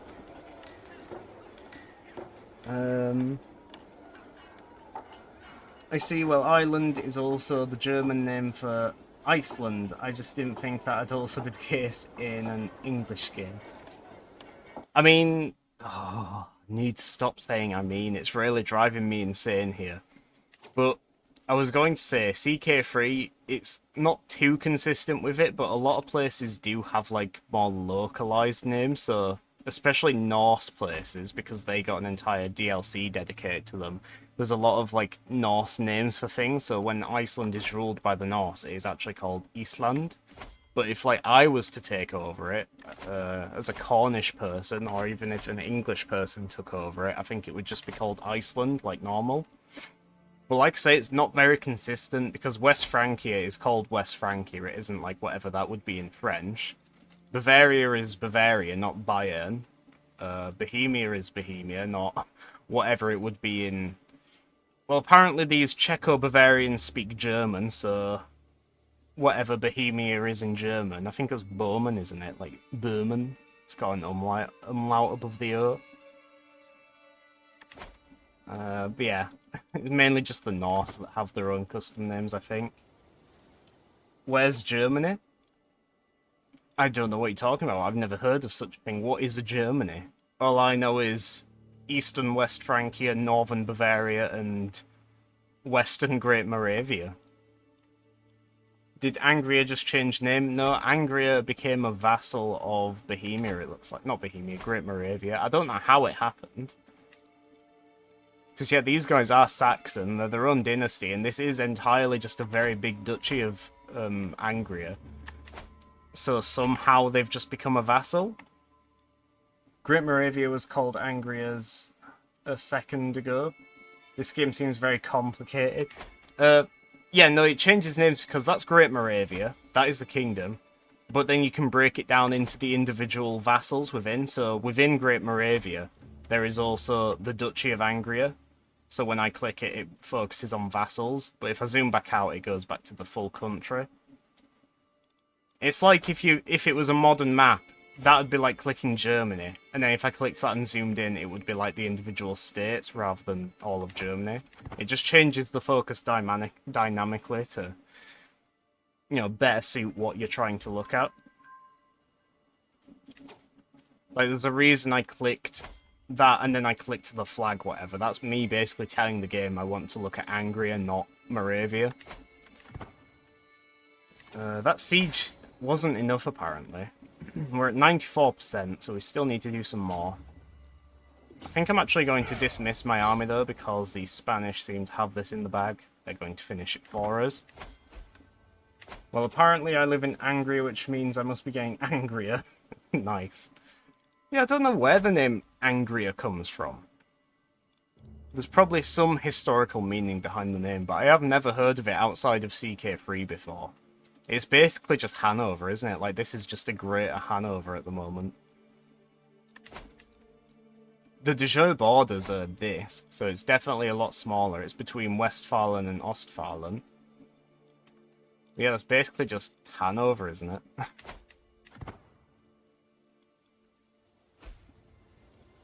My prisoner Hamlin died. What a shame. I wanted to execute him, but I would have had a mental breakdown. A familial reflection. I remember the day when my daughter, Edargar Hilario 35, was born. My fair daughter. Memories like these bring me comfort. No matter what happens, I know that my family is there for me and that House Kernow stands strong. Near or far, wherever you are, I sing to myself under my breath. I hope you enjoyed that. Humiliating myself on stream like that. The things I do for Twitch. It does seem a lot like the Kingdom of Hanover, which is fun because I live in the city of Hanover nowadays. I often wish for us to return to our former glory. I never knew Hanover was a kingdom. I knew it was under a personal union with the monarchs of Great Britain at one point, but I didn't know it was ever classed as a kingdom. That said, I don't know what it was classed as, so maybe you're right. I'm going to send a letter in Norse to my vassal here for the opinion boost. Sure thing. We now know the Norse language. Very cool. We can currently speak Brythonic, Doc Vulgar, Goidelic, and Norse. I don't think we need to learn any more. That's basically anything relevant to us. We could learn English, I guess, but I suppose we do have these two counties which are Anglo-Saxon, so it wouldn't be totally pointless. Oh, and our Duke in Gwynedd is also an Anglo-Saxon, so he'd appreciate it. Why not? There's so much info on screen for me to understand the game so well, but I'm glad you enjoy it. It definitely does have a niche market. Like, Paradox games are a very set thing, but once you know what you're doing and once you know you like them, you are, like, stuck with them. Like, this is spoiled strategy games for me now, because whenever I play another strategy game, it just doesn't feel in-depth enough. Unless it's a totally different type, like... I know, like, Civ 5, which is turn-based, that, like, sort of gets away with it for me because Civ 5 is also, like, sort of genre in itself. Like, it defined that, like, grid-based, turn-based strategy game, like, concept. If you ask me, anyway. But even that feels, like, really superficial with certain stuff. Like, I like going in depth and having vassals and doing taxes and stuff. Said no one ever. But then you have, like, other RTSs as well, real-time strategy games. So you got, like, the Total War games where you're playing battles on the screen. That's, like, a totally different type of strategy game. And I wouldn't really compare that to a Paradox one like Crusader Kings 3. But that's besides the point. I can definitely see why people think this game looks daunting at first glance, especially if they, like, haven't played it before. I just have thousands of hours of experience, so, I understand what I'm doing, I guess. Oh, I don't want to ransom her, I want to take her land from her. I realise sometimes I get really caught in it as well, and I start going a lot faster than I realise. Like, I watched a couple of VODs back at one point, and I was just, like, skipping around the map like this, like a madman, just clicking stuff, and it did look a little bit manic. But then at the opposite end of the spectrum, I slow down sometimes when I get, like, a new viewer. And say last night I had Astra join, Astra Ataria, and they said they were watching because they were interested in getting CK3. So I slowed down just for them and I was explaining every action I was doing. That is also a way I like to stream. Let's revoke this title, which is perfect. We wanted to sort out this land anyway, so now we can. Not really, though, because we still have this tedious little boy to deal with. We could try and take the tyranny hit. Everyone would hate us by, like, 20 opinion.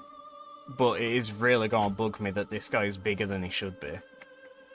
If I have my history correct, which again is entirely improbable, the Kingdom of Hanover once almost became part of the United Kingdom when they had the same king, but both the English and the Hanoverians were against it because they didn't like each other, and then the Kingdom of Hanover almost immediately collapsed and eventually became part of Germany. Imagine what could have been. Yeah, I mean, that's what I was talking about, like, Hanover being under a personal union with the monarchs of Great Britain.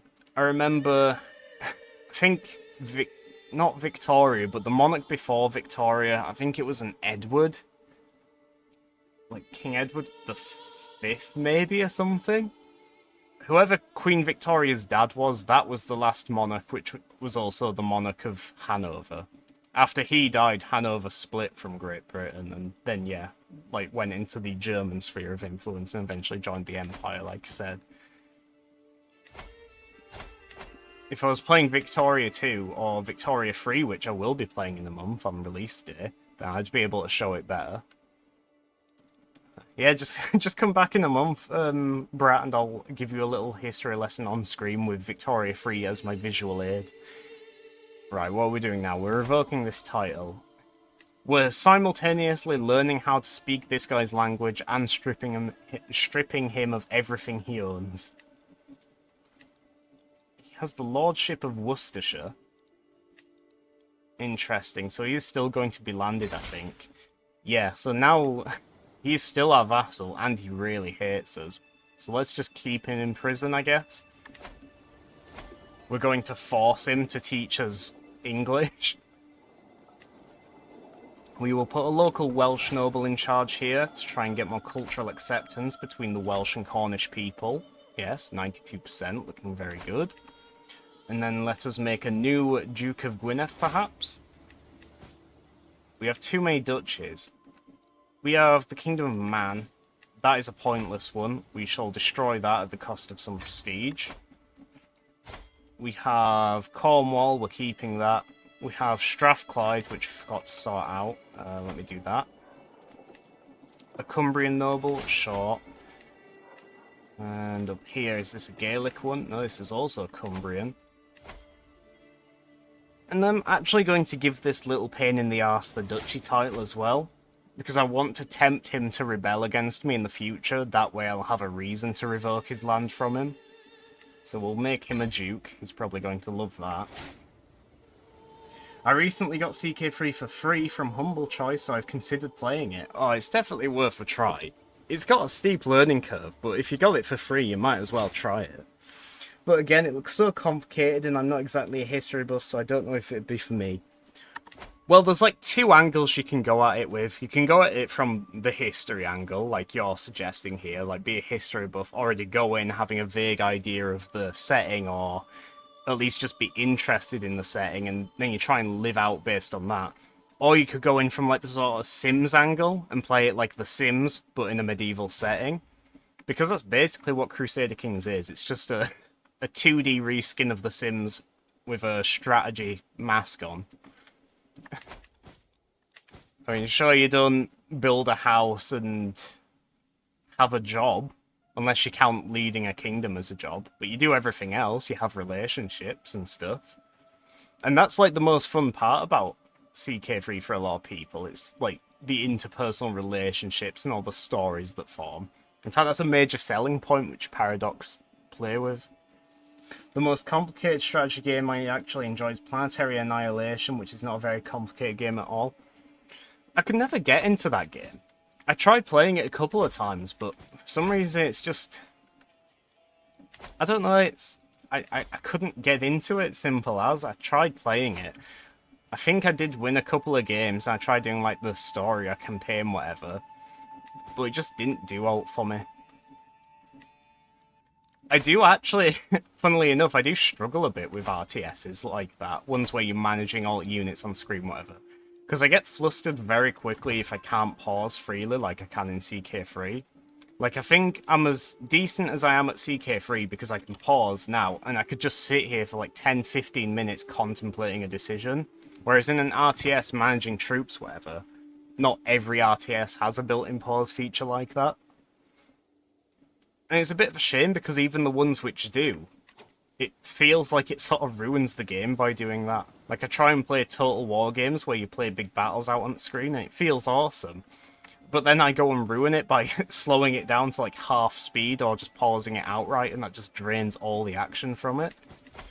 So I try and play on like live mode, I guess you could call it, or without pausing, but then I just get flustered really quickly. Culture has discovered mots. What do mots do? Mots are... all tribal era fortification buildings, so we can do some more buildings in our castle when we get more money. I guess that also makes sense. Oh, it's one of my favourite games, but maybe too easy for you? No, absolutely not at all. Like I was just saying, if anything, it's probably too hard because I can't pause it. I suppose you could, like, pause it and just, like, do that type of pause, but it's not the same. You can pause Planetary Annihilation, but since it's primarily a multiplayer game, your opponents might not enjoy that. Yeah, that's true. And they can also just unpause any time. Welcome back, Hoy. What was I gonna say?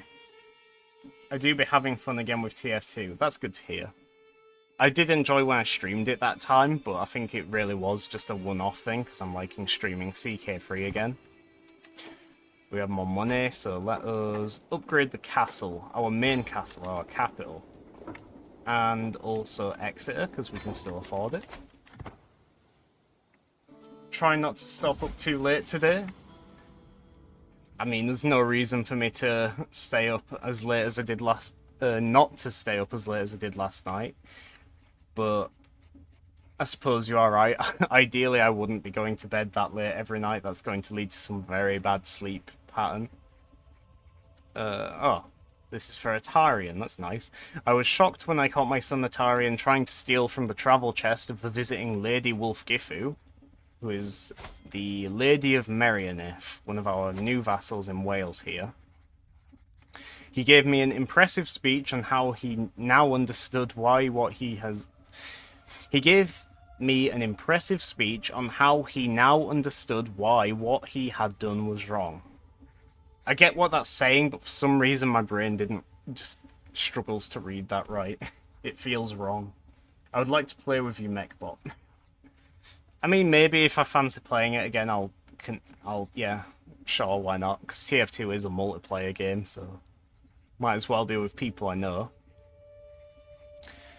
I think we're going to have Atarian stay humble.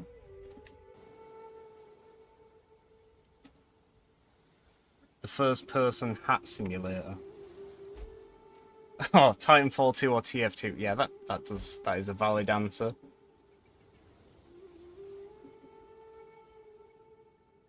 I've never played Titanfall 1 or 2. I've heard amazing things about it, but I don't know, I've just never played it. Never given it a try. Maybe I should one day. I might actually already have it on Origin, I'm not sure. I don't ever check Origin, but knowing me, I might have redeemed it when it was free somewhere at some point.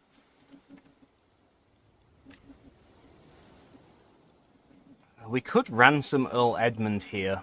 He really isn't happy with us because we revoked his title. But he might be grateful enough if we released him. Nah, there's no point. We might as well just keep him in house arrest for the rest of his life. It's just one less vassal we have to worry about, isn't it? They are both first person, so that does not help, but Mech just answered my question, so I'm fine. I mean, the hat simulator part of Hoy's answer is pretty definitive, if you ask me. Unless Titanfall also has a lot of hats, but I don't think it does. Wait, we now control... Oh, of course, because this belonged to Scotland before, didn't it? And since we took Scotland, we now also got this random little bit in the middle of England. We are doing quite well. Ireland, Scotland, most of Wales, Cornwall, Brittany. We're definitely getting bigger. And yet England still have more men than us. We're probably going to have to turn to the Danelaw next. Or maybe we just hard focus, like researching buildings and better men at arms and just going really hard on that, rather than just expanding and trying to get more levies directly that way. We also have no chance of taking on West Francia, unless I suppose we banded all our allies together and tried.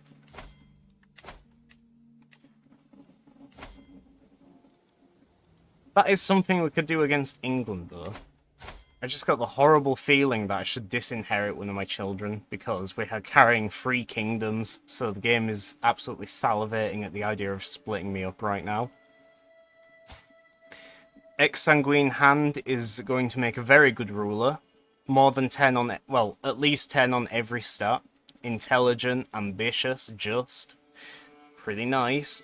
The younger brother, Atarian, is humble. 10 years old. Not much going on there. And you can always remove the disinherit thing, as I discovered last night, as overpowered as that is. So, yeah, why not? Disinherit, and then if need be, we can just restore inheritance whenever we like. It's that easy. So now we are set to have everything succeed to Prince Exsanguine Hand. Beautiful. What other strategy games do you like? Well, there's one which I haven't actually really played in quite a while because my CD broke of it, but one of the first strategy games I ever actually played was Lord of the Rings, The Battle for Middle-earth, and that's a Lord of the Rings RTS. And that will forever be one of my favourite games, not just one of my favourite strategy games. But that was a really good game. And like I say, I still have the CD for it, the original CD I played on years ago. And it's only in like the past year that it stopped reading properly, so very sad at that actually. And the worst thing is you can't actually buy a digital copy anywhere for some reason, because I guess nowhere can get the rights from the people that made Lord of the Rings, because it uses all the pictures and sounds and music and stuff from the movies. I think the company that does it is like New Line Cinema, and they just won't give the rights away to anyone to distribute that game. So you have to get a CD or pirate it. Would be nice if my CD did work, though. But yeah, that's one of them. No, I'm not going to release you. I don't care that you can't stand imprisonment any longer. 50 gold? Nah, I'd only ever consider it at least 1,000 gold. But other than that, I would rather you stay and rot in prison for the rest of your life, my friend. Like I mentioned, I also like Total War games. I like the older Total War games more than the newer ones, and those are also the ones I'm better at. So, like, the first Rome Total War, Medieval 2 Total War.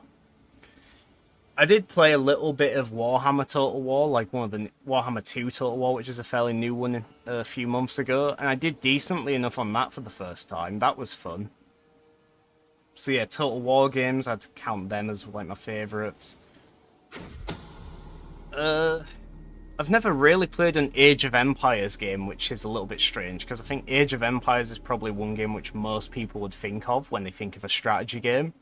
However, I did play a spin-off of Age of Empires called Age of Mythology, and that was basically a reskin of Age of Empires, but with more mythology-based stuff. I'm trying to learn this game, but it's too hard, my brain just freezes. Hello there, AQ55. I can try and slow down and explain everything I'm doing if that would help. I'm happy to do that. Don't worry, it's same as me.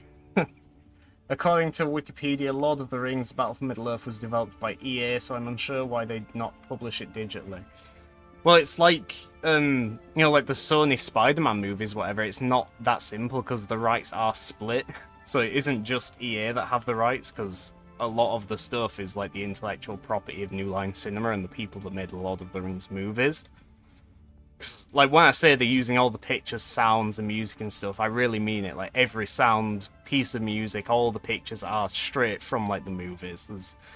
The only like original stuff is like the mechanics and the basically everything under the bonnet, basically.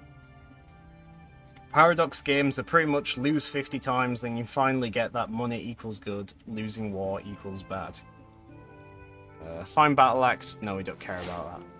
But yeah, for your sake, AQ, I will slow down and focus more on the game and explain what things are. If you have any specific questions, I'd be more than happy to try and answer them, but I can't guarantee that I would have an answer. Oh, that was a... I'm not going to try and explain all these things because that's too many things at once. However, we have prisoners here. We have a couple of our own vassals which are in prison because they rebelled against us. We have one here which is Earl Edmund. We revoked a title from him, which, as far as the law is concerned, that is a valid punishment for him. Thank you for the follow, AQ. Much appreciated. So we've already dished out punishment to this guy. He's in prison. We've taken some of his land. So people would basically just get really angry at us if we tried taking more. But since I don't also just want to release him by paying his ransom now, I've decided to leave him in prison for the rest of his life, which is going to be quite a long time because he's only 21. And by doing that, I'm basically having one less vassal to worry about, because if he's in prison, he isn't going to be rebelling against me. So, you know, we shut the door on Eldmund. And now I see we have Duke Ferranen. Oh, I actually forgot about this guy. This is like the main guy, the guy that actually started the revolt. He is a very powerful vassal. Even without his men fully replenished, he has 2,500 men to his name. He directly controls like 5 counties. He has a couple of vassals. However, I'm a little bit torn on what to do with this guy, because while we could revoke his land, take the duchy from him and basically say goodbye, he does actually really like us. So even though he revolted against us, we did increase his opinion. So rather than take his land and replace him with someone else, we might as well actually just keep this guy because he already likes us, so we wouldn't have to worry about increasing opinion with his successor. So yeah, rather than taking his land, I will just ransom him, let him go. He's a little bit poor. So his full ransom value is 100 gold, but he can only afford 13 of that. We'll leave him in jail a little bit longer then, wait till he can afford something closer to his full price.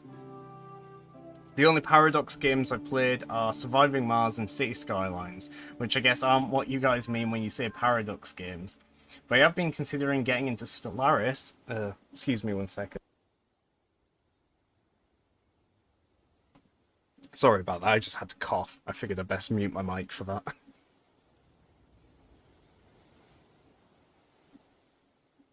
Where was I? Considering getting into Stellaris, which is also very complicated, but it's space, which I prefer over medieval stuff. About the Paradox thing, that's because there's Paradox Interactive, which I believe is the publisher, and then there's Paradox Studios, Paradox Development Studios, I think, and those are the guys that make the games. So yeah, when we say Paradox games, we usually mean the strategy games made by Paradox. I'm surprised it doesn't say it on the pause screen anyway. I think Paradox... is it interactive? No, it's got to be development, right? Or whatever. Anyway, there's 2 studios, both the same name, more or less. So yeah, fair enough on the confusion. But for Stellaris, I actually don't really like Stellaris, which is very strange because I like my sci-fi just as much as I like my fantasy. For some reason, I just never enjoy playing it. I have played full campaigns on it. I've done 2, maybe even 3 full campaigns from start to finish. They were fun, but for me, I'm not sure why exactly. It just feels it lacks the same replayability that Crusader Kings or EU4 have. But I won't lie, the setting is fun. It does have a lot of fun events, and it is really quite dynamic, which is why I don't understand why it doesn't feel as replayable for me, because I mean, I recognise that there is so much stuff you can do. Play Hoi 4, no. Leaving people in prison, I hope, never end up in jail. I mean, it's what you gotta do. If you've got unruly vassals, I don't want to let them go. We do have a few other people in here which I need to deal with, which you just reminded me of. We have Oscar. He's been in prison for 5 years. He's a content gentleman, but I don't know what he did to get in here. We could just release him. We have a little bit of dread, but that's naturally declining because our natural dread is only 3. We're at 15, so that's declining to the base of 3. So I'm not too bothered about losing dread because it's going to go down anyway. I really want to execute him publicly to gain control in my counties, assert my dominance, but would have a mental breakdown if we did that. And it would be an act of tyranny, so... I mean, Hoi4 is a special version for Germany, developer Paradox Development Studio. Yeah, that's it. I knew Studio was in there, and I thought, yeah. So I did get it right first time, and then I started stumbling over it. God, I want to execute someone. We have to lose stress, because I need to do it. It's just too useful. I know we're trying to lose weight, but we gotta have a feast.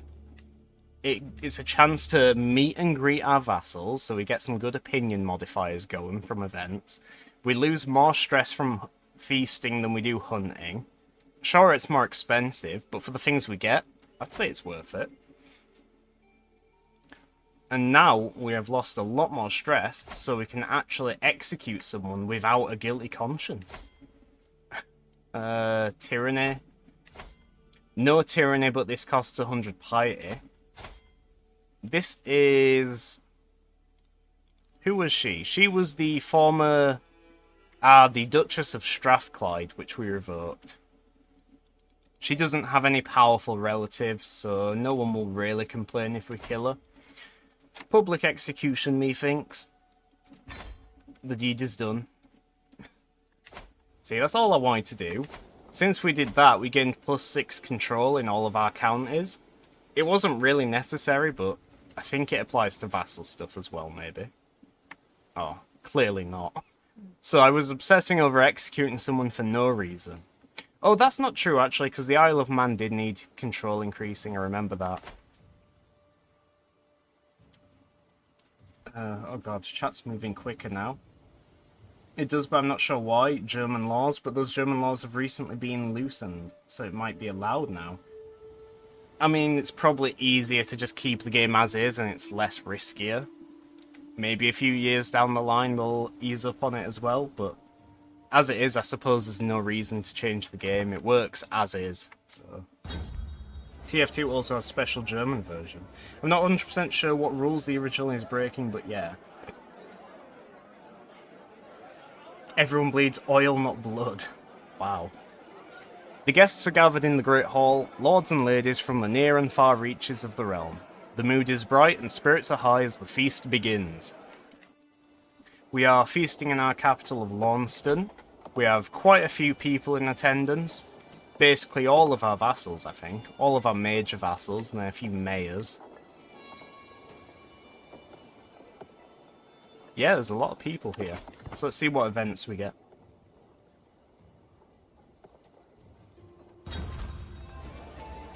Sorry, try and read chat, which is ridiculous because there's many, much more bloody games around in Germany. Is Wolfenstein allowed in Germany? Or is that banned? Because that's a little bit too obvious. But then again, you are killing the Nazis in that, so maybe that's appreciated. No Hitler, no some other officials, and no World War II Germany windmill. Let's go, I mean counter. Yeah, so Nazi imagery, which is what used to be a problem, but they changed it for those to be allowed unless you glorify them, which I would hope Hoi4 does not. Ah, so Wolfenstein should be allowed because you're not glorifying them, you are killing them. The Great Table, seating the upper nobility on the Dals. Oh no, not the Dals, the Day. I never know how to pronounce that. That's like the sort of step up what a throne is sat on. It might be a die. Or a day, or a days. I think it's die. I'm going to pronounce it as die until someone says otherwise. The Great Table, seeing the upper nobility on the die, gave a loud crack, and a moment later it gave in under the weight of food and gilded decoration. As my most distinguished guests and I had to be fitted in among the lower nobility, I ended up close to my vassal, Earl Kinger. This is the Earl of Dublin. Duke Alfred took it poorly. Duke Alfred is Duke of Sursin, this guy up here. However, and told everyone it was a grave injustice to be seated with lords and ladies barely better than commoners. Acting quite the opposite, Lord Panguy displayed grace and humility among his lessers. That's nice of you, brat. I mean, you are content and compassionate, so it's very in character of you. Kinger and I ended up talking all evening and agreed it should not be the last time we feasted and laughed in each other's company. What a great night. So we just befriended the Earl of Dublin, which is nice. You and Earl Kinger bonded after eating, drinking and talking during a feast. I do love that it says how you became friends now. As my guests leave, they seem to depart in good spirits. I'm also relieved to see that Earl Kinger does not depart without saying farewell. We both know we will be seeing each other again soon. What a man. By the way, I'm a go for I don't know how long. Alright, see you in a bit, Hoy. Technically, I suppose Wolfenstein should be allowed, yes, but it's still censored in most recent game. Hold court? No, we don't want to hold court. However, our heir exsanguine hand has come of age. Oh, that just reminded me, I need to add AQ to the game, don't I? Do we have a grandson which can be renamed? I imagine we do. We should have a few grandchildren laying around somewhere. We've got Keen. Yeah, we've got a few here. Let's name my grandson here Aleph. 2. Gotta close this first. Aleph is now AQ 55. A very human name. AQ 55 is rowdy. Quick of mind, so quite a little bit smart. Comely, so decent looking. Unfortunately not a giant though, so that perk still isn't showing up. Which is very disappointing, because I wanted a family of giants. We can marry off our heir. Who shall we have him marry? I still don't think we have to worry about alliances, but we can see if we can get any decent ones with my custom filter here. Alliance power. Duchy of Barcelona, 5,000 men. That's not bad. And they have the comely trait, so they would have some very attractive looking children. There is a intelligent girl here. My son is also intelligent, so that could end up combining into genius. This is another side to Crusader Kings as well, for those that don't know it. It's basically a eugenics program. You just breed the most powerful superhumans possible. So you get like strong, super brainy, highly fertile and long-living superhumans. My player just died from stress for the 20 times now. Just too high. Okay. Yeah, just don't get too stressed out, I guess, because the more stress you have, the more penalties you get. I think level 3 stress is where you start having major health problems. I think level 2 it's only fertility issues. I'm not sure about level 1, but I don't think level 1's that bad. Anyway, who am marrying this guy off to? I do like the idea of one of these Catalonia people. Probably the slightly older one, so we're just waiting 1 year less for them to get funky. Yeah, how about Toda de Barcelona? Why not? Gotta wait a few years for them to get married, but I'm sure it will be fun. Fun times had by all. Anyway, who are we going to target next? Because we conquered Scotland, we conquered Ireland. We're running out of people in the Isles. In fact, we do have more men than England at the moment. England have an incredibly scary alliance, though. Against all odds, England is allied to West Francia. So between them, they have like 23,000 men.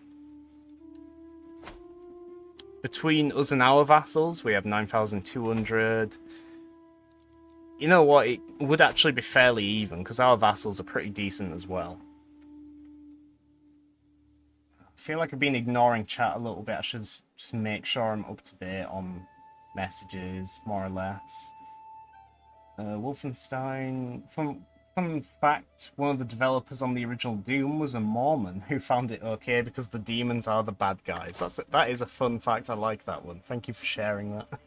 I do wonder how he feels about the more recent Doom games, which have more complicated stories, which aren't entirely pro-God. Yeah, it's a little bit more, like, less clear-cut, like, demons from hell, isn't it? Like, it feels like the demons in the new Doom are more actually just from another dimension, aren't they? Rather than just straight-up hell and, like, Satan and whatever. Like, they're almost closer to aliens than they are demons. Yes, learn on the job. This is a very good perk. 20% of councillors' primary skills added to your own, so all of our stats are about to jump up. There we go. We have some very beefy stats right now. That seems unlikely. What is that in response to? Because I went back and reread a bunch of different messages. Is that in response to something I said?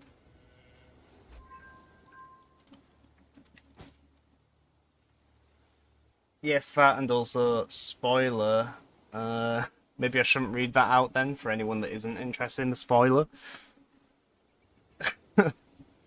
Or maybe I just announce it, Doom spoilers, mute the VOD or stream whatever for like 10 seconds. Yes, that, and also, spoiler, apparently you kill God somewhere in the story, so that's odd. I had no idea that was a thing. That is a little bit insane. I've never heard of that. Oh, we have another vassal here, which I wasn't aware of.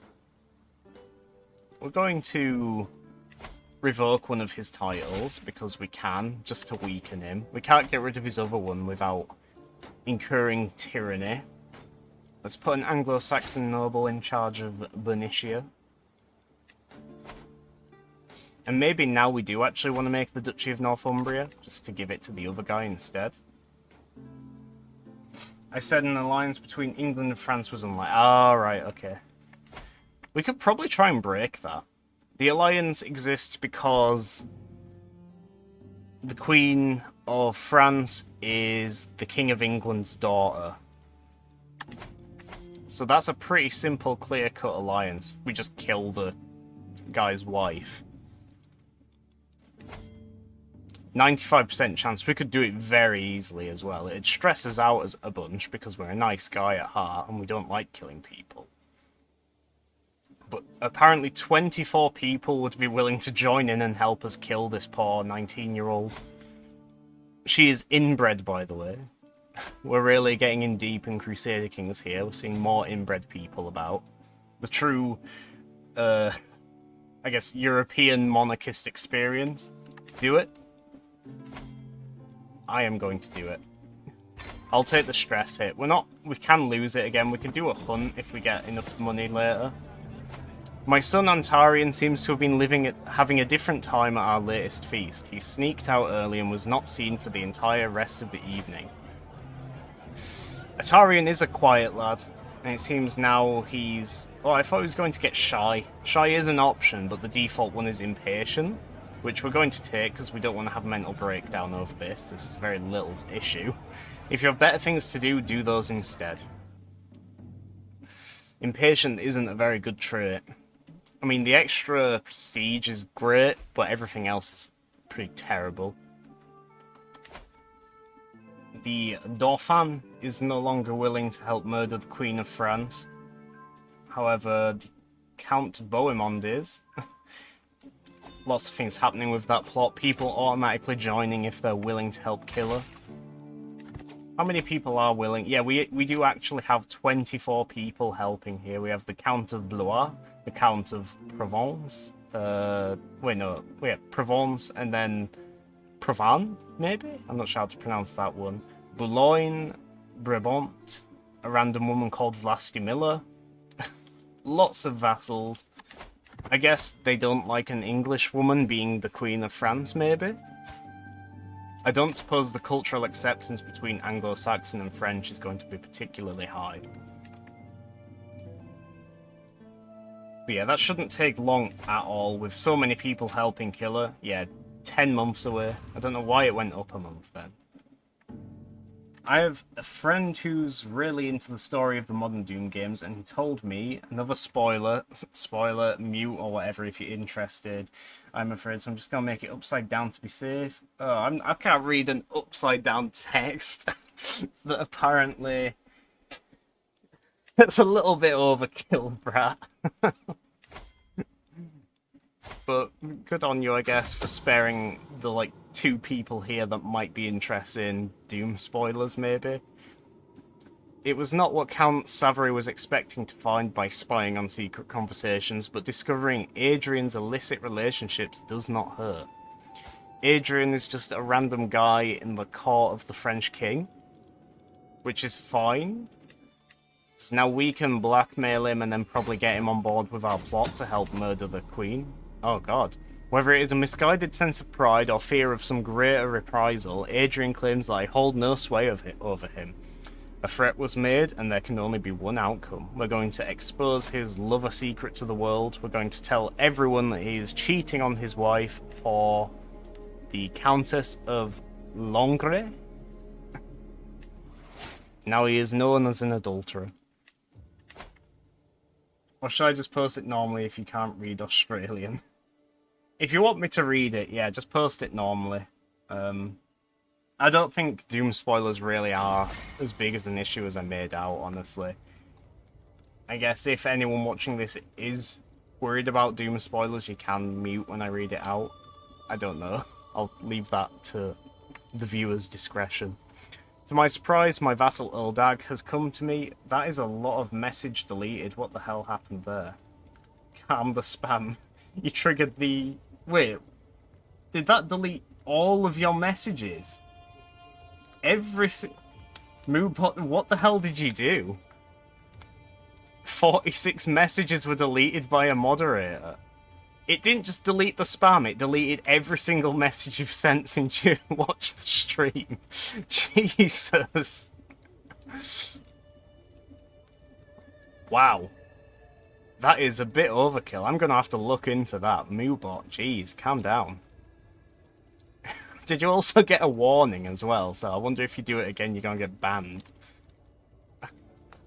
Okay. Old Dag has, like, just promised me a favour for some reason. Let me just, like, check Moobot on the website and have a quick look. See if I can play around with that, because that is overkill. You're not muted, are you, brat? No, you're not, because you sent those 2 messages since it deleted all of your supposed spam messages. Right, let me have a look. Moderation. Message filters, maybe? Probably not. Number spam. No, that's off. General spam. Here we go, settings. Wait, what? Whitelist? No. Here it is. Announcements, warning. There's a timeout for 10 seconds, apparently. Wait, there's timeout. If giving a warning is activated, the timeout will only be given to a misbehaving user. You hear that? Brat, you're misbehaving. Very naughty. Otherwise, a timeout will always be given. Remove the message. Yeah, but that doesn't say it'll remove every single message they sent. It's really overkill. Back, but I'm gonna leave for real completely because I'm gonna play TF2 or something. Alright, no problem, Hoy. Thank you for stopping by anyway. As usual, it's good to see you in chat. You have fun playing TF2. Have a nice day, you all, and have a nice stream. Thanks, Hoy. Minimum characters in a message before filtering. I don't want to be messing around doing this right now. I'll have a look at it after the stream. I'll leave it open in a different tab. But at least I'm aware of it now. I can change Uldag's contract because he gave me that favour. Do we want to do that? I think we do, yeah. Let's just make him pay more taxes. So, in exchange for more taxes, we are going to use our hook. And you can see the effects here. You use your weak hook. His contract gains higher taxes. Simple. We no longer have a hook on that guy because we effectively spent it like currency doing that. If you have a strong hook, then it's like reusable on a cooldown, but weak hooks like that expire after you use them. Sorry, Moobot, for misbehaving. At least you apologise, Brat. I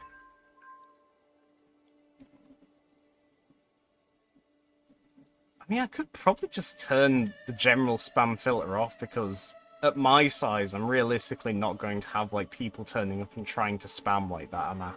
And if I am, I can just turn it back on. Right, back in CK3.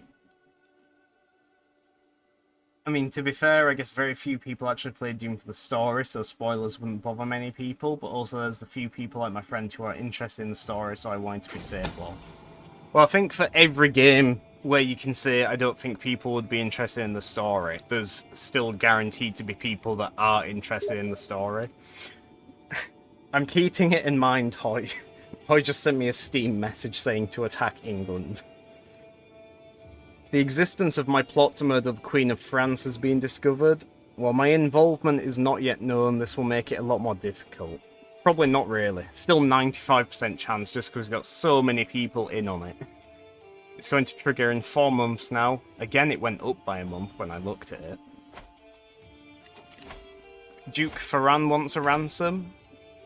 His total value was 100, wasn't it?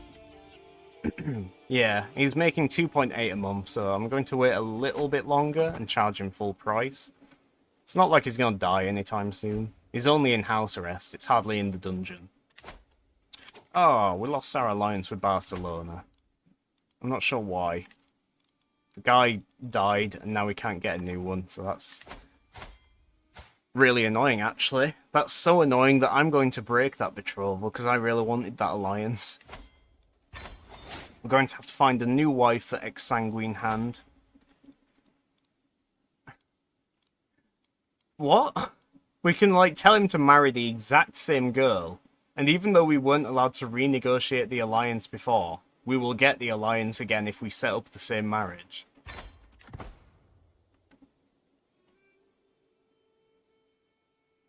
Does it work? As if. That is so silly. So, we set them up, they're betrothed, that gave us an alliance to Barcelona. The previous ruler died, the alliance went with it. The new ruler wasn't willing to negotiate the alliance based on that marriage, so I broke the betrothal. But then in a sudden 180, we re-enable the betrothal, or rearrange it, I guess, and now he does have the alliance. A little bit confusing. Whatever. Yeah, like Hoy messaged me, we should attack England at some point. I think as soon as we've broken the alliance with West Francia by assassinating the Queen, then we should consider doing it. Before we do that, let's actually make sure we have a claim to press.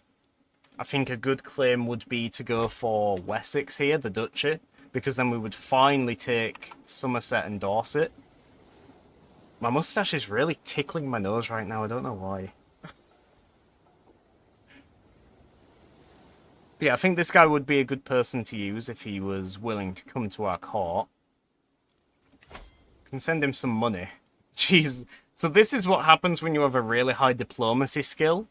The higher your diplomacy skill, the more opinion gain you get when you send someone money. And we are such a diplomat that we send him 75 quid and he gains 210 opinion. The max opinion you can gain with someone is 100.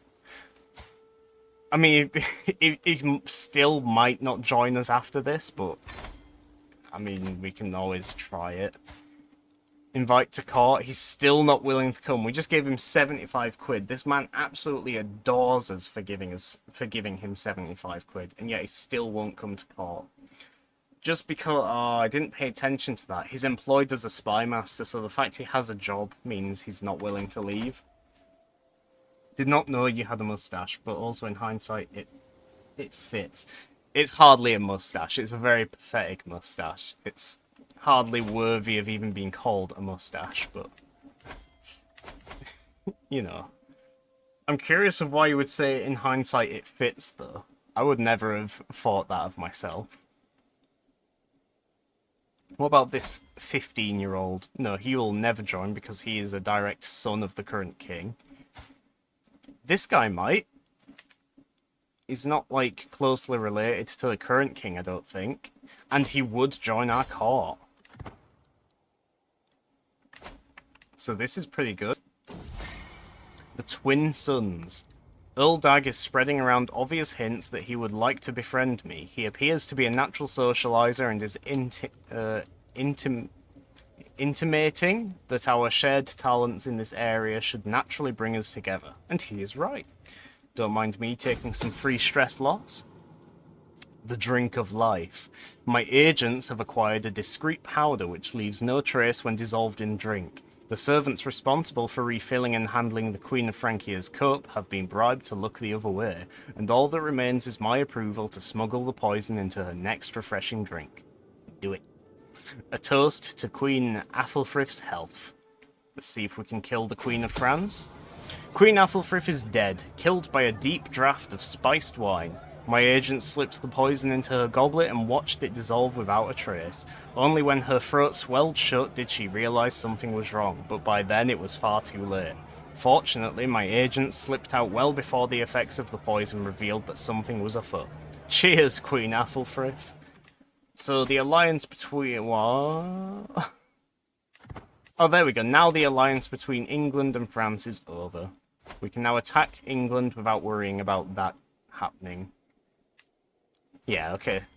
So let's do that because we invited this random Englishman round. He has a bunch of claims. He has a claim on the Kingdom of England itself, on Wales, but we're more interested in Wessex, which for some reason isn't highlighted on the map, but I'm going to assume it works fine.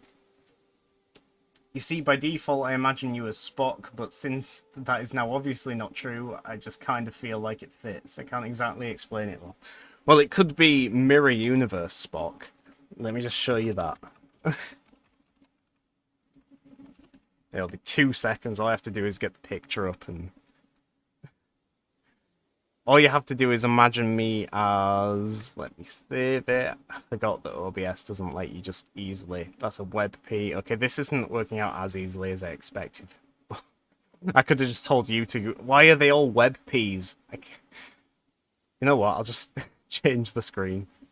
Here we go. Look, this is Mirror Universe Spock, so you can just imagine me as this now instead.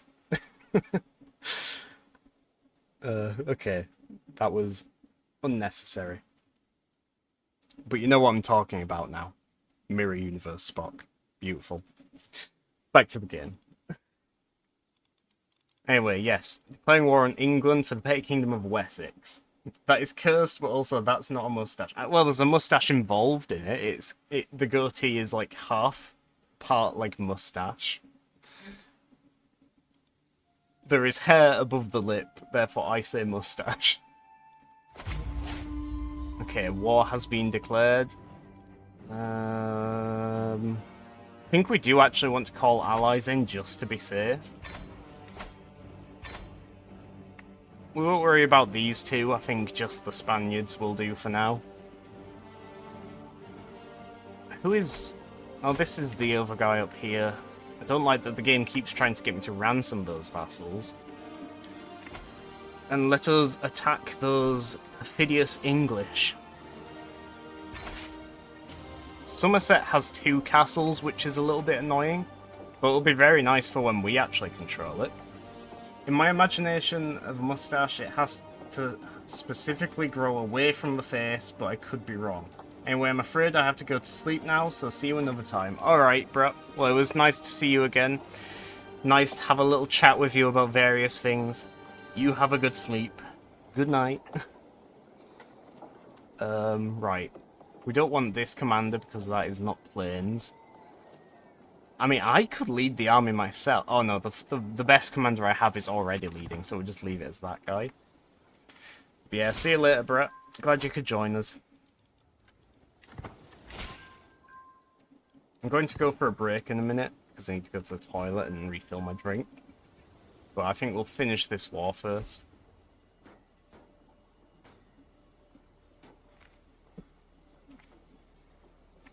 Today has been a very productive day for the CK3 game. taken a lot of land. Feels good. Oh, we're losing a lot of money. We're going to go into debt straight away. That was not good foresight.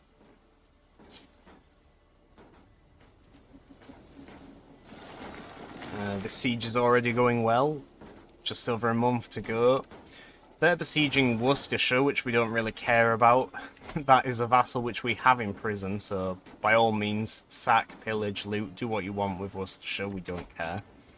Our priority is the war goal. And the Spaniards have arrived, which is excellent news. Let's now siege down Bath.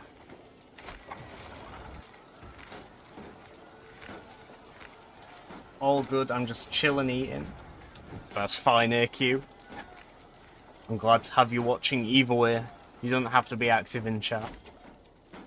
Yes, we want the Papal Sugar Daddy to come through with 500 gold. That amount is getting higher and higher every time we ask. But that's really good timing, because it's now going to save us from our debt. And that amount of money should carry us for the rest of the war. Trying to learn from you? Well, like I said before, if you do have specific questions, or you want to know how something works, I can try and explain it for you. I need to head off now to try and rest as well. Good luck with rest of the stream, buddy. Thanks, Godslayer. Like I said to Brat, it's always a pleasure to see you in chat. Thank you for coming again today. It was also nice to watch you play Portal earlier. I look forward to seeing you finish that and start Portal 2 tomorrow if you're streaming, or whenever you next are. But yeah, thanks again for coming. You get some sleep.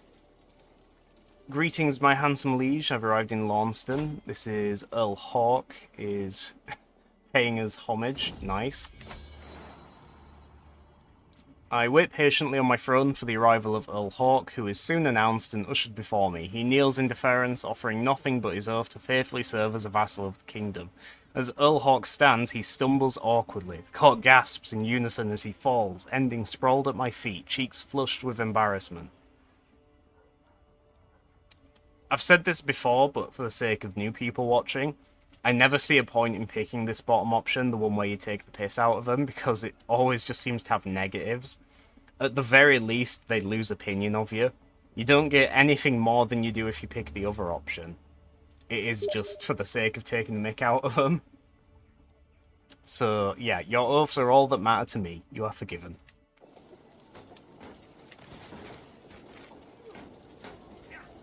Neighbours' war resolved. Your neighbour Jarl Frithric won against your other neighbour Queen Blaya. Oh, Iceland has just had a jab at the Danelaw here. They've conquered North Yorkshire and East Yorkshire from them. That is the most tragic Danelaw ever. They're down to 2 counties now. Wow. And they're not even Danes anymore, they're just insular Anglo-Saxons. It's just they happen to be from a family which was originally Viking. I suppose there's the Icelandic people here, they're still Norse. Yeah, even the couple of vassals here are also Norse. It would be cool to see them make a hybrid culture between Norse and Anglo-Saxon, but I don't think they're ever going to pull that off. There's a lot of stuff going on around here now. It looks like they've raised more men. Yeah, they've bought 5,000 mercenaries, so they're clearly desperate, and they do have the money to support it. I should have seen that coming. So it's a lot more of an even fight now. I don't think we can catch them while they're split up, though, because they're all just going to rally together here in Gloucestershire. We can try and do a fight, though. It'd be a bit close. I think we'd probably actually be better off just sieging. I'm going to go for their capital and hopefully... I was going to say hopefully our allies stay where they are and continue sieging that because they were already halfway through. But no, they decided to huddle as close as possible to me and they followed me right here. Oh well, better safe than sorry, I guess. Getting stuck in. There was a commotion amongst the children today. Liudfredo, my grandson apparently. Okay. I have no idea who he is, but apparently he's my grandson. Was attempting to preach among his fellow youngsters and became the target of a small fight. Atarian intervened and did what he could to protect him. Good job, Atarian. That's nice of you. Never back down from a challenge, Atarian. Keeps the trait brave. Brave is a good trait. We like that. So it's pretty nice that we didn't have to spend any stress to try and change it to anything else.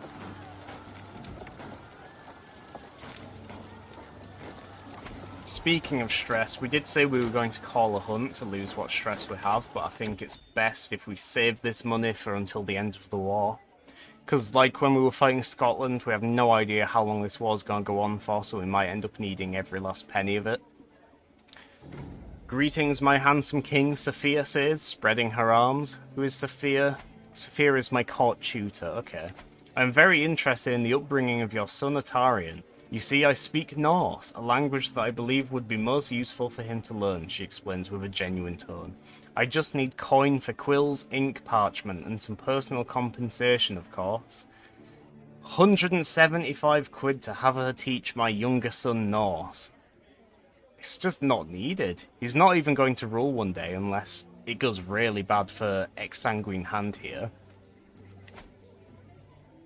35 gold, that's a lot cheaper, but still, I'd rather spend no money than any, especially considering that's a 67% chance he just fails and has a mental breakdown, whatever. Ha! Who needs to speak anything but Brythonic? Well said. I don't think we're going to get lucky here, no. Because sometimes if you besiege a capital like this, AQ, there is a chance that you can capture the ruler hostage. However, that only applies if they're actually in the castle, and we can see here that the King of England is not in his castle. A little clue is that he's wearing armour, so if you click him, it'll go to his location, and you can see it is with his army. So there's no chance we're going to capture him hostage after sieging his capital, unfortunately. And it's good if you can manage that, because then you get an instant 100% war score, so it's an instant win, basically. Still, we'll get a decent bit of war score from sieging and occupying his capital. We might get a couple of valuable hostages as well, because even though he's leading his army, obviously his children aren't with him. From all my evenings watching stars, I have seen with my own eyes what I have only heard of before. The stars move at different speeds and reverse their course at different times, but seemingly in large groups, depending on which celestial sphere they belong to. Indeed, with the right calculations, one could even predict their movement. My friend does not approve, of course. Leave the skies be. The celestial realm is for the clergy to know. This is our archbishop and friend that is trying to dissuade us from looking into astronomy. It is nice to take the Earthly Matters one just for the extra piety, but we really don't need it, honestly. We've got a decent piety generation, we've already got plenty saved up. So, now we're gonna stick at what we know and love and focus on astronomy. I will find my answers in the heavens.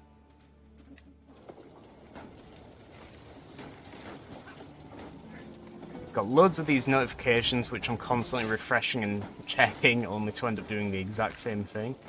Apparently we can usurp Northumbria, which is something we want to consider doing. We don't want to usurp Wales because we already have 3 kingdoms what we have to worry about on succession. The less top tier titles you have to worry about, the better. Because since we are still on partition, oh my god, I totally forgot we unlocked normal partition, which is better than Confederate partition. Totally forgot about that. Let's change that law right now. It doesn't make much of a difference for us because we already have 3 different kingdom titles. So it's not really going to make anything new out of it. But still, if we conquer England and England disappears, we wouldn't have to worry about that. You can buy, you can use the buy claim interaction. That's a decent perk. That's, in fact, yeah, that's more than decent. That one is basically just you spend piety to get claims. I don't like the look of this. Where the hell have our allies gone? Why are there only 5,000 Spanish here? Is Leon in another war? No? So where the hell is their army? Can we find them if we have a commander here, maybe? No, I don't know where their army is. It's not on the same tile as me, but we're about to get our asses kicked in a battle here. Which is a little bit bullshit. Can negotiate an alliance with a random mayor. Like the 5th time, no thank you. Don't care about these two vassals getting ransomed.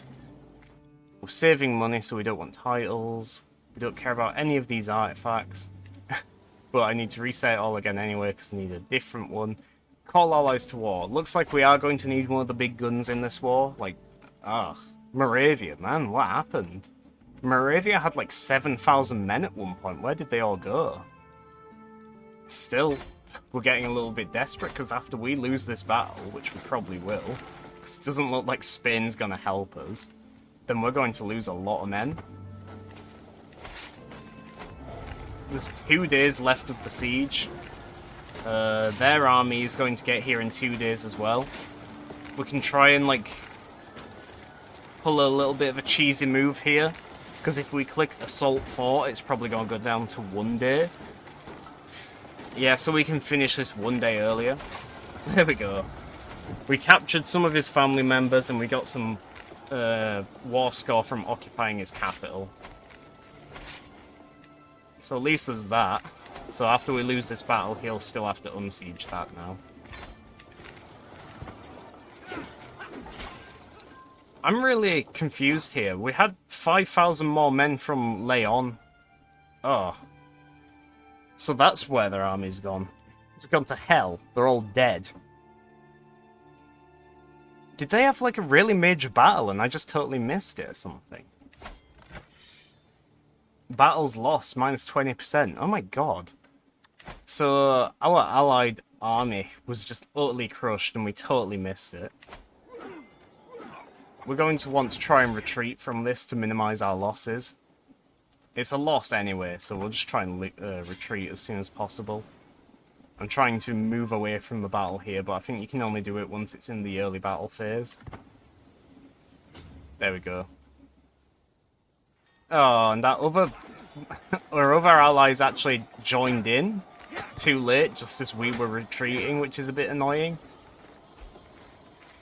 Hopefully we didn't lose too many men from that silly little battle.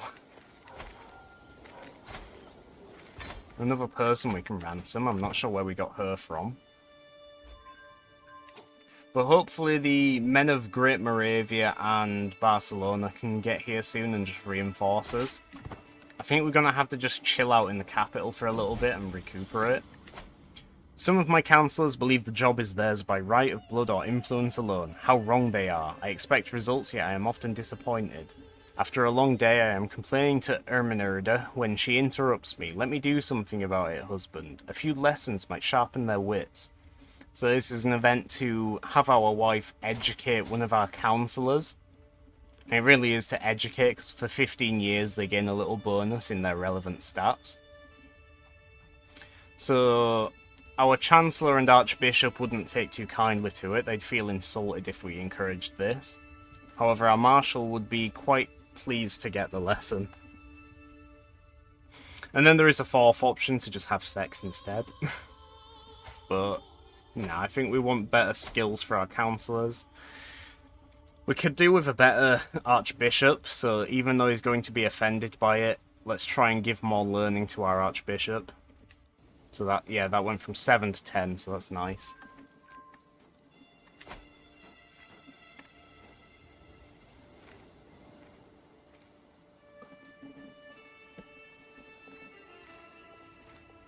Can't believe they bought mercenaries. I really should have thought about that. Apparently our vassal in Brittany here is doing a war. I just noticed their army sailing overseas. Defending in the Ulsterian claim on the Duchy of Connacht. That's a little bit sly. Quite a few of our vassals are involved in this war. And all it is so that the Duchess of Ulster can also be the Duchess of Connacht. Vassal infighting like this isn't great, because if she wins, she's just going to become an even stronger vassal than she already is, which is going to be a thorn in our side. We could try and... Oh, I didn't even think about that. She's not even Catholic, so we should ask her to convert. Try and do this first, and then I'll mention what I was going to say in the first place. Okay, good, so she converted. But yeah, I was going to say, technically you can ask them to stop the war. Which would be good. If she accepts this, then she'll just white peace her war. So we'll see what she says. Most of the time they don't accept. You have to be like pretty good friends. I've come too close to my goals to give them up for nothing. You just started the war. You're at like 0% war score. Your army hasn't even reached the capital yet. I will yield if you promise me future restitution. She would gain a hook on us if we accepted. She'd probably end up using that hook straight away to modify her vassal contract.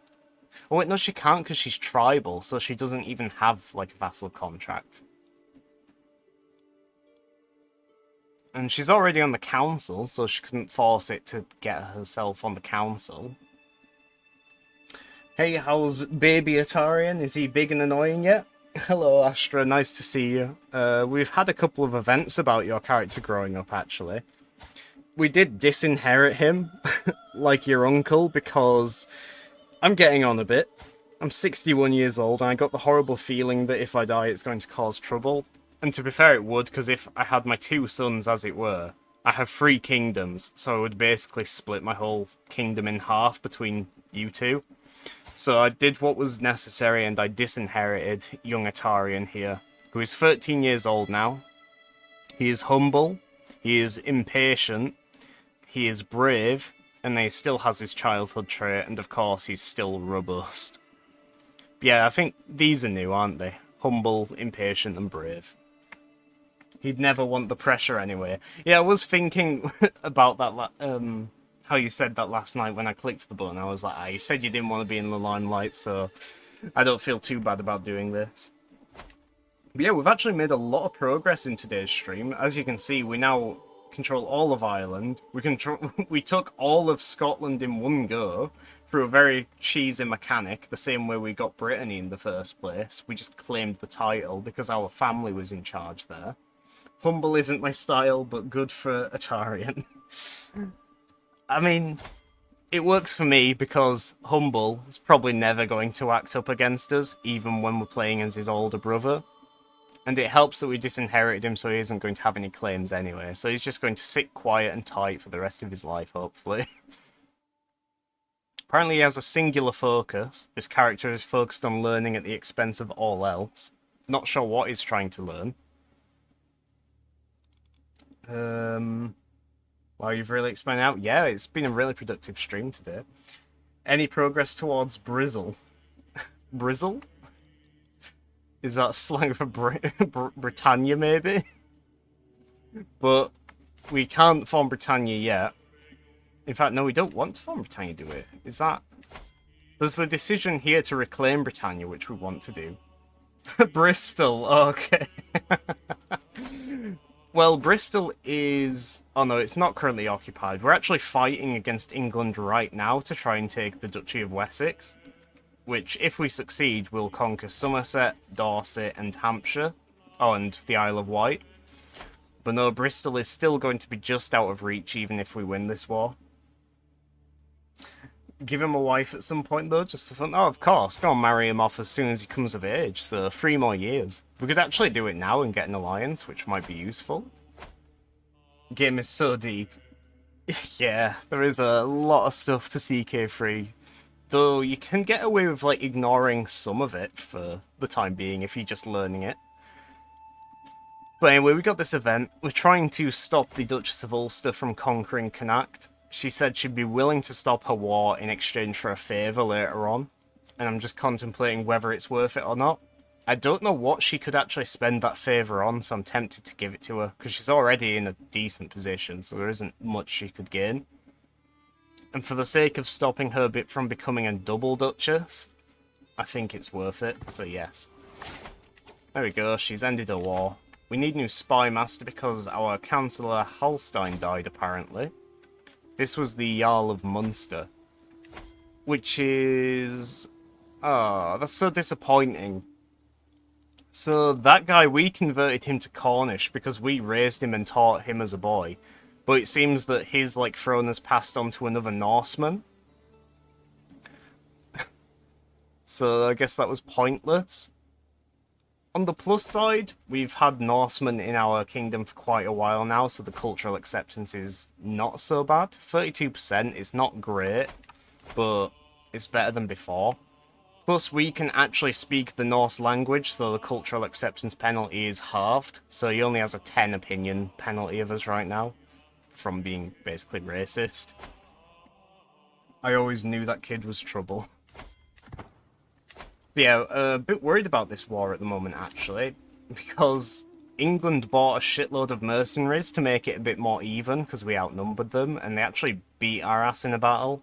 They cut off my allies without me even realising, smashed their army to bits, and then they did the same to me, but unlike the AI, I knew to retreat as soon as possible, so I actually spared myself of additional casualties, which I would have probably taken if I stayed. What are we doing? Spy Master. Right. 31 intrigue. This guy is very good at the job. Everyone pretty much likes us already, so I don't think we have to worry about giving it to someone just for the sake of appeasing them. Let's just do it based purely on his skill. Very unlikely to get assassinated with him watching our back. And you will be watching our back as well, because he has 100 opinion of us. He very much likes us. How are other allies doing? We've got Barcelona on the way here.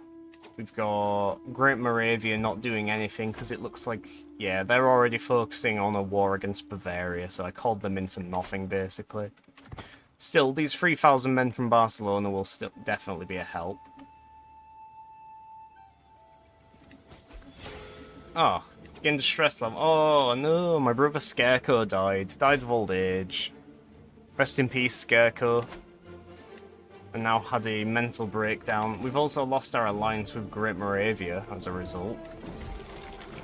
Guilt and shame have been plaguing me as of late. All of my sins, my flaws, my failings, these dark thoughts distract me from my responsibilities and keep me awake at night. That's the same as what we read last night. So we have a different choice of options here. Again, we have Flagellant, which, like I said last night, for some reason, that's the one I always gravitate towards. But we also have Improvident, which is just very, very expensive. That sounds like a mental breakdown to me. Well, it is. Yeah, Improvident is not great. So just up front, it costs 355 gold, because all this is basically just giving away money. And that's like as a stress relief thing, I guess. Yeah, look, Jeb Bush habitually gives far more money away to charities than he can reasonably afford, so it's very expensive. Interesting that you gravitate towards whips. I think, given the choice of these two, I'm probably going to pick it just because I really don't want to be giving away all my money like this. 15% less income. Not just taxes or anything, but just all income, 15% less. It's terrible. Whereas Flagellant, I think... for some reason I was under the impression you gain piety from it. But I guess not. Or we could try and just, double down on it and hold out for another 5 years. But that gains even more stress. But you know what? We're actually going to do that. Because, even though we're in the middle of the war and we need all the money we can get, we're going to go on a hunt.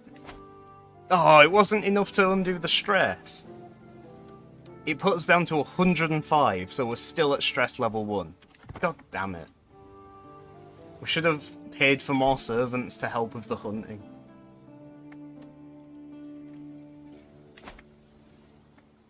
Oh yeah, sure, because of the game. That's why whips are the best.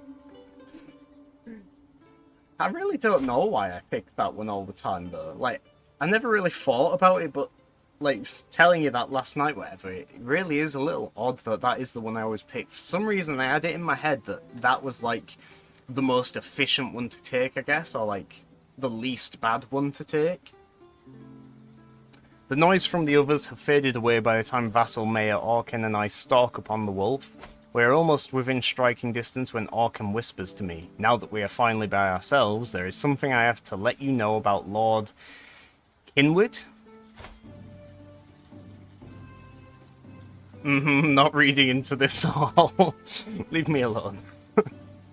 So this is our spy master and vassal, the one we just appointed. Apparently she knows a secret about him. I lose prestige, which wouldn't be great, because we have been spending a lot of prestige to call in allies. What is going on here? I just noticed this then. For some reason, Munster now controls these islands up here, which is some disgusting vassal management.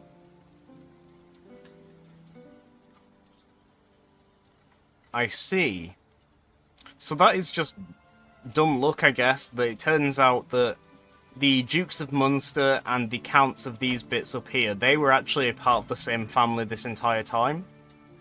His dad was the Count of the Islands, and then his dad's dad was the Duke of Munster. So now it's just finally come together, and now it's joined as one. Not ideal, but, you know, not the worst either. It's only one extra county and one extra vassal.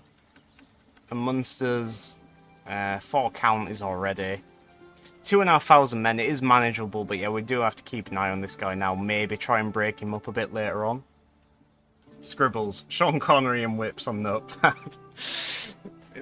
Yes, 2 amazing observations you made about my inner psyche. Sean Connery and a gravitation towards whips. What could it mean?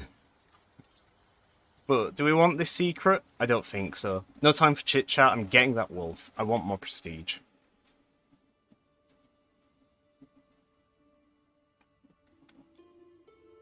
Learning so much about CK3.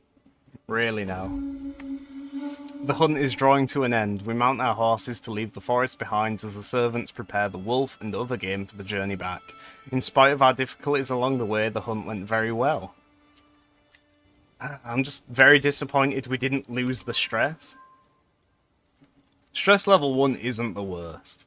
All it does is minus 10% fertility, and as a 61-year-old, we're probably not that fertile anyway. Probably getting on a bit. We're also chaste, so we had minus 25% from, like, basically the start. Can you just go crazy and conquer everyone, or it does not work that way? You can only declare war if you have a casus belli, which is Latin for basically a reason to go to war.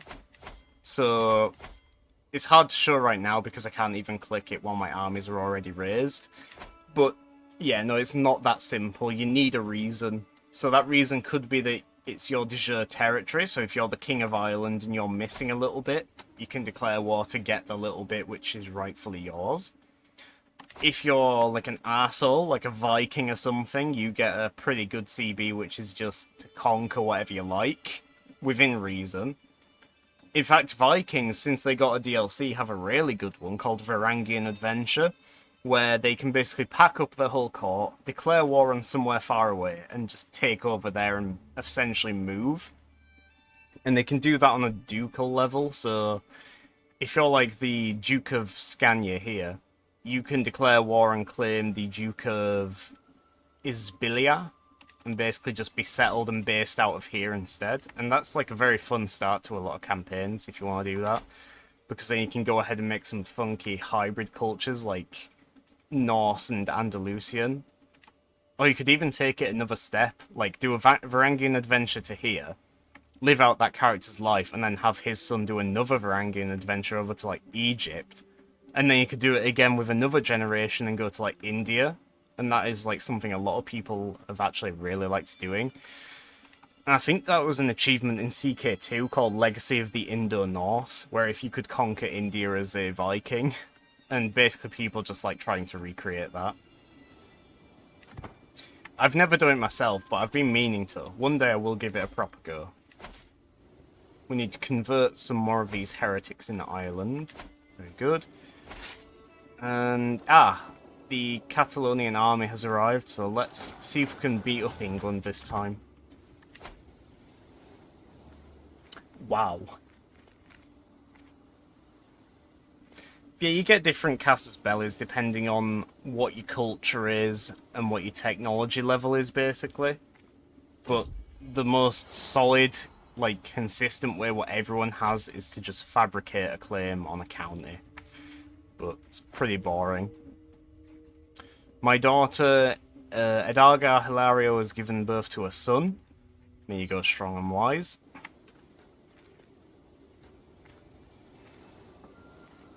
Right, before we just go charging into battle, let's actually give our allies a chance to catch up. Cantabria is already here with us, but Catalonia is quite a bit behind. Come on, Catalonia. My daughter Isu just given birth to a daughter. Okay, more children. Oh god, the English are moving. Don't leave me. We've got our best commander on the job here. Unless we're fighting in open terrain, which it looks like we might be, we could do this guy instead. Catalonia is nearly here. Yes, attack me, fight in the plains. It's a little bit risky because we're going to be charging into this battle and then it'll be like a few days before our allies join in, because it's a little bit annoying because CK2 had this feature where you could basically command your allies, give them orders and tell them what to do, even if it's just as simple as attach to my army, follow me. And CK3 doesn't have that. So ideally my allies would all be stacked on the same one as me right now, like how England's are all together here. But no, for some reason they like to gravitate in the counties and provinces around me and then join in late.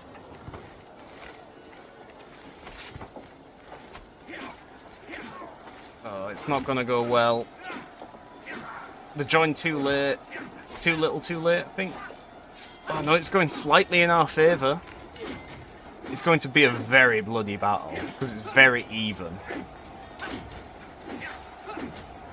Lots of people dying, lots of people running away.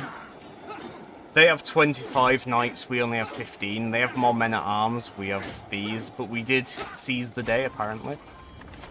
We lost nearly 4,000 men, they lost 4,000 men. A very even battle, like I said.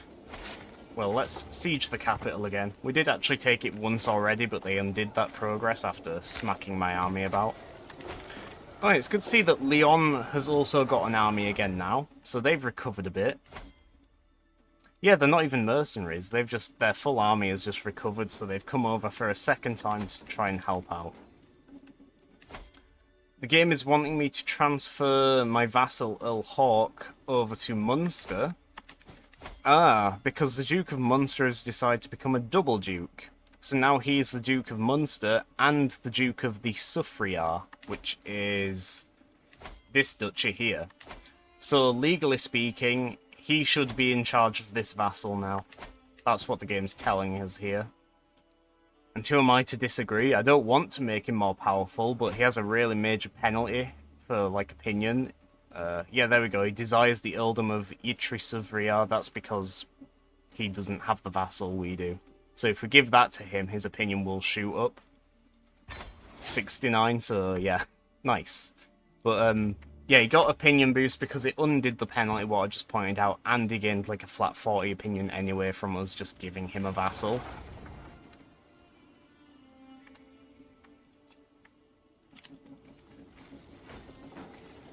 We're still at minus 6% because of those early battles we lost, which isn't great. And the English have recuperated, so they're coming back around for round 2. Hopefully we can do a last stand in Winchester here, because this is plains, and we're still using our open terrain expert as a commander. The Greater Moravian army is on the horizon, which is nice. More reinforcements for us. Hopefully they just land out here so they don't get picked off while they're separate. Oh, Catalonia, what are you doing? I really don't want to abandon my siege and go help Catalonia, but they're not moving. They're not even trying to run away here. This is less than ideal. If that army gets completely stack wiped, we still have, like, 12,000 men. So we'd still outnumber them. So you know what? For the sake of occupying the capital, I'm not going to help Catalonia. Sorry, lads.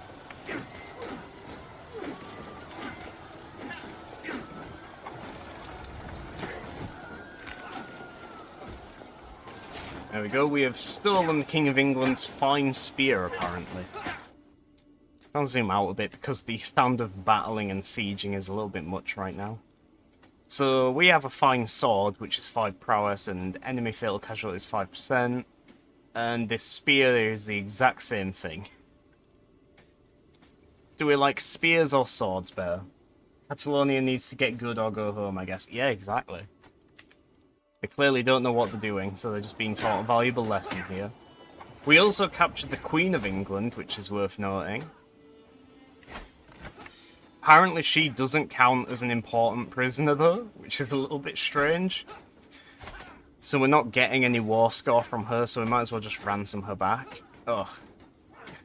The King of England is greedy, so he's not willing to pay the ransom for his own wife. What a lovely husband. And she is also pregnant.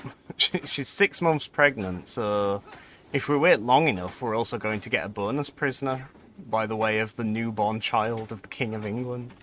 I'm sure that'll be a valuable prisoner. Marry her to Atarian. Unfortunately, I can't just forcefully divorce her and remarry her like that. However, this Princess of England, maybe? No, I think that's something you can do as, like, Vikings, but I don't think you can forcefully marry a prisoner. Not that we probably should anyway, because she's inbred, so not the best idea. I wonder if England's going to attack us here, or if we have to attack them. I'm going to join the siege here, and then the AI will probably move out, because they don't like to risk building up attrition from having too many men on one province.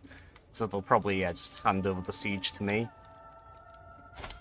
This is the exact same event what we started the stream with. Like, the same event, the same person. But since you guys weren't here then, I'll read it again anyway.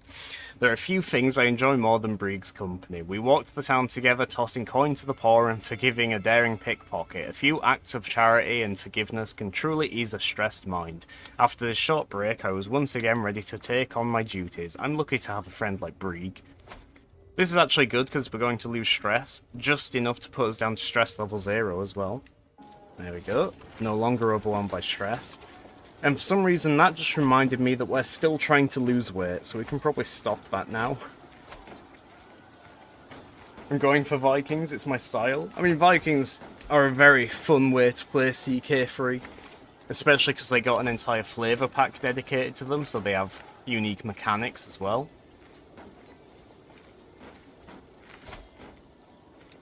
I'm going to make my steward actually my marshal, because he's better at that anyway. And I'm going to make my steward this Jarl here, because he's a decent steward and he wants a court position. I was actually looking at her at first, but yeah, you know what, we'll do her instead, because she needs more of an opinion of us. There, plus 75, that's a lot better. And speaking of opinion, we probably should see if anyone needs swaying. Since taking over Scotland, we've had quite a few unruly vassals. We did have to put down one rebellion pretty soon after we took it, but we dealt with it quite easily. Went for a walk and then remembered your privilege, which decreased your stress. Love that. I mean, our character was inclined towards that sort of thinking, wasn't it? Like, if you remember the last stress break, we did have the option to gain Improvident, which is basically the same thing, just charitable, losing stress from giving away your money.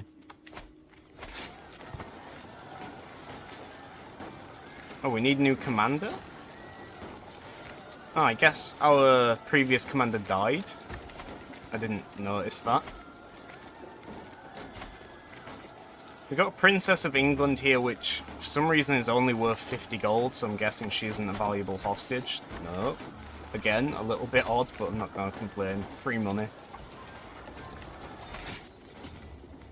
Let us have a big grand old battle with England here, possibly.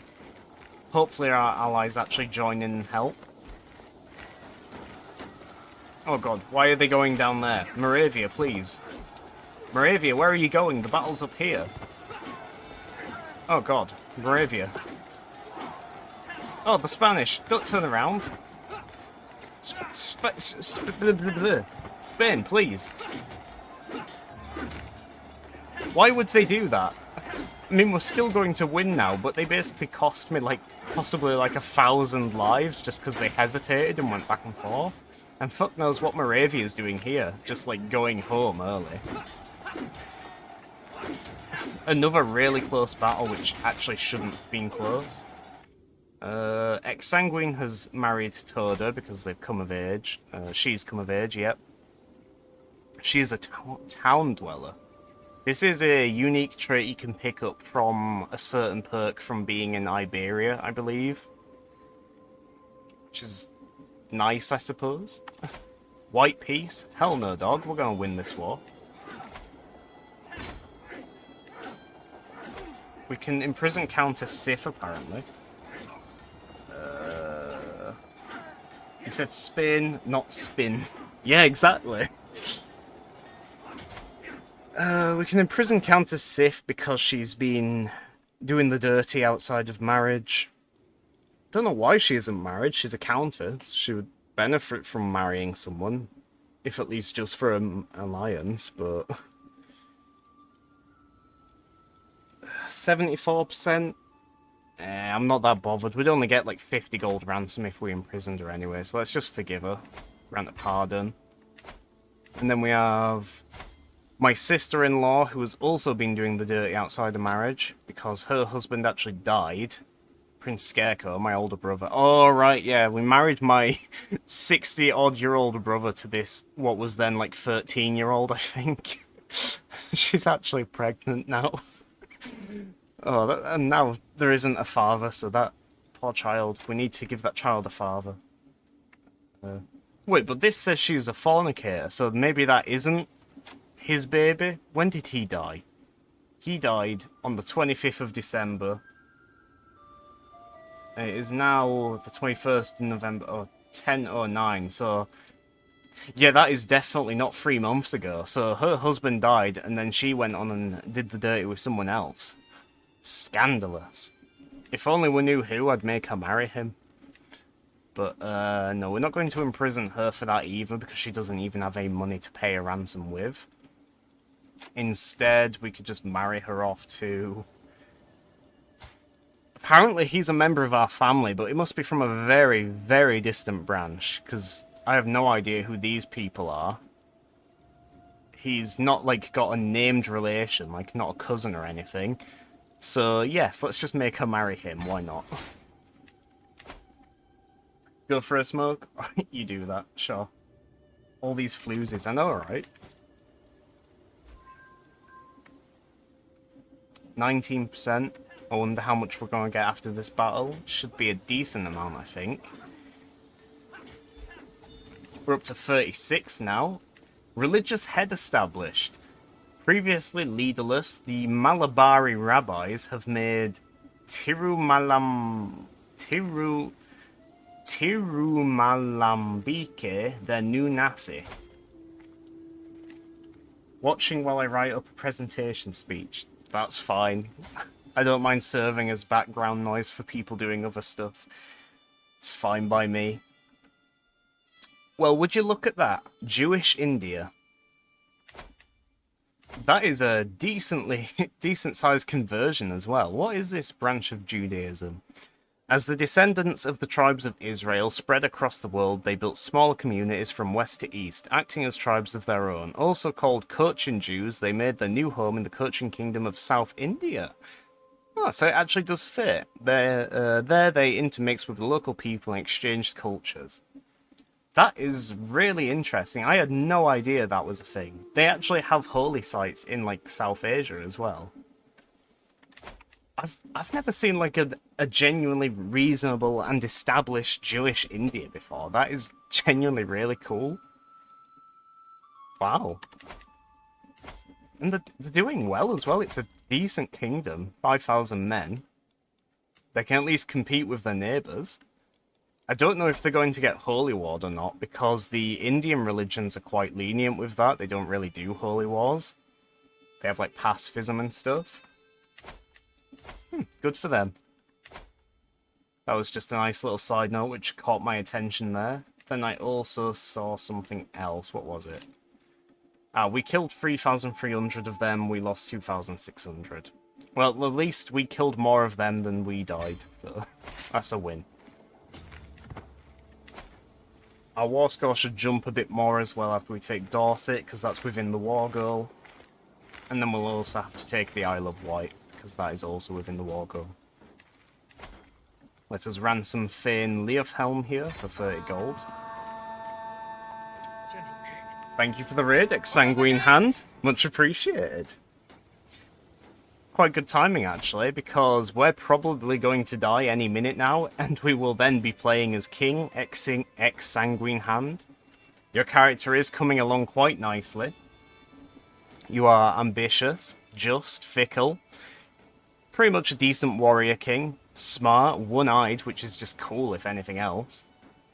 But yeah, thanks again for the raid, man. How are you doing? Were you playing CK3 as well?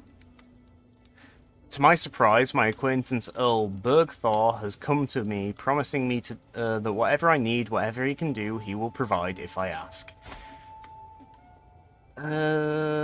He's not even my vassal. He's just a random-ass Norseman, like, over the border. And he's just giving me a favour? Okay, I don't know what I can even use that favour on. I could force a marriage, maybe. Not that I'd want to. Oh, you were playing Siege? How did that go? Did you have fun? I've only ever played a little bit of Rainbow Six Siege, like a tiny bit, maybe for like an hour years ago, so I'm afraid I don't actually know much about it. I like the concept though, so I ought to give it another go at some point. Oh, the English just smashed one of my armies again. Well, not mine, but my allies. Fuck, my allies are really incompetent. Well, as long as these two Spanish armies stay near me, we should be safe, because even if the Great Moravian army here dies, which it will, because it probably can't flee in time. Oh no, maybe they can disembark. Yeah, it looks like they can. Yeah, we should be fine anyway, because even just these three armies look like it should outnumber the English. Unfortunately not, but it was fun. Ah, well that's what counts, doesn't it? As long as you have fun. I had no idea you were a streamer, by the way. I'll have to try and remember to repay the favour with that raid at some point. To my surprise, Earl Bergthor is corresponding with my councillors to arrange for a day by myself to take off some of the pressure I've been under. In the end, I spent it following a suggestion from him himself, spreading donations among almshouses and less fortunate nobles. Again with the charity. And again, we're losing stress from it, so it does clearly fit the character, Astra. We lose stress and we gain opinion. This guy really likes us. Oh my god, another one with him. Have it going well for you? Yeah, it's going great, actually. This campaign's going very well, very productive day today. We finished conquering Ireland, we took Ulster. We took the entirety of Scotland in a single war because of a cheeky claim we got. We're now also currently trying to take the south of England here, Wessex. And it had a rough start, but it's going decent now. He says, more money, more problems. Make it rain on the poor people. That is the easiest way to lose stress, apparently. I don't know why that's happening, because, like, we don't have the improvident trait or anything. We're not charitable in any way, really. I guess the closest thing would be just. Maybe it's just big brain move, because we're intelligent. Well, his numerous attempts to curry my favour have not gone unnoticed. Definitely not. We had like 3 events in a row. I cannot feel but irritated by Earl Bergthor's sudden interest in me. I totally get that. It is getting a little bit annoying having the events of this random nobody pop up all the time now. And I cannot shake the feeling that the man's intentions are not pure. That is true. It is a little bit suspicious. I never want to see his face again. Poor guy. Just trying to make a friend and we told him to fuck off. Respect, though, better than losing stress by stealing. That is true. At least we're a good guy. Fighting in the plains again, that's fine. Let's hope our allies follow us at least. Oh, they're actually sort of leading the way here. They know where we're going, so that's good. Oh, look at that. You will probably win. That's what we'd like to see. You will win decisively, even better.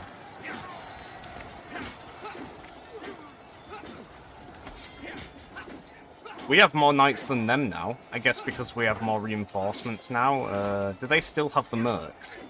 Yeah, they've still got 2,000 mercenaries, so that's helping them a great deal, I imagine. Doesn't matter though, because we're doing well enough in this war now. We've got momentum. We've won the last 3 battles, so we're just chipping away at their army every time. And it looks like we've just stack wiped them. No? I can't see their army though. Their army must be under here somewhere, all these little tiles. But we killed twice as many again, so that's a win. Let's now siege the Isle of Wight. Did our spy master die again?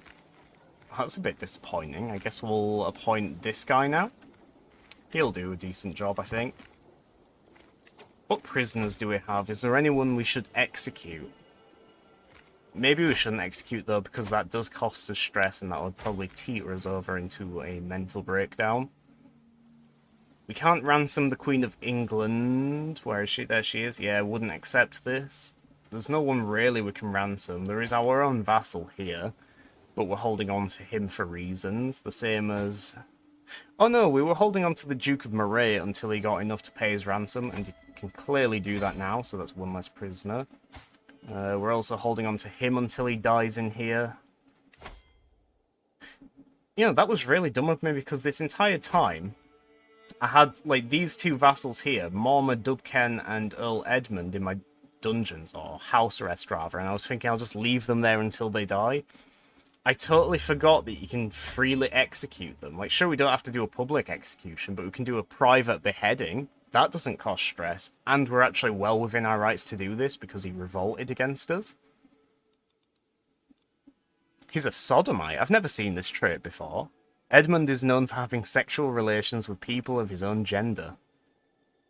I could have sworn I've seen plenty of, like, openly gay characters in my CK3 games before, and I've never seen any of them actually have this trait. But this guy clearly isn't popular. The inbred, sterile, gay recluse of Worcestershire. And now he's dead. Sorry, guy. And then the other guy... I see no reason not to hold back here as well. Another target for beheading. Dead. Do you get some fear points for that? Yes, you do. When you execute people, I don't think it's every person or every time, but you gain like 10 dread. Oh, you gain 5 dread for killing this woman. Gain no dread for killing him. What about the Queen of England? Gain 11 dread if I kill the Queen of England, but... You know, I don't actually have a reason to kill her, so that would cost me stress.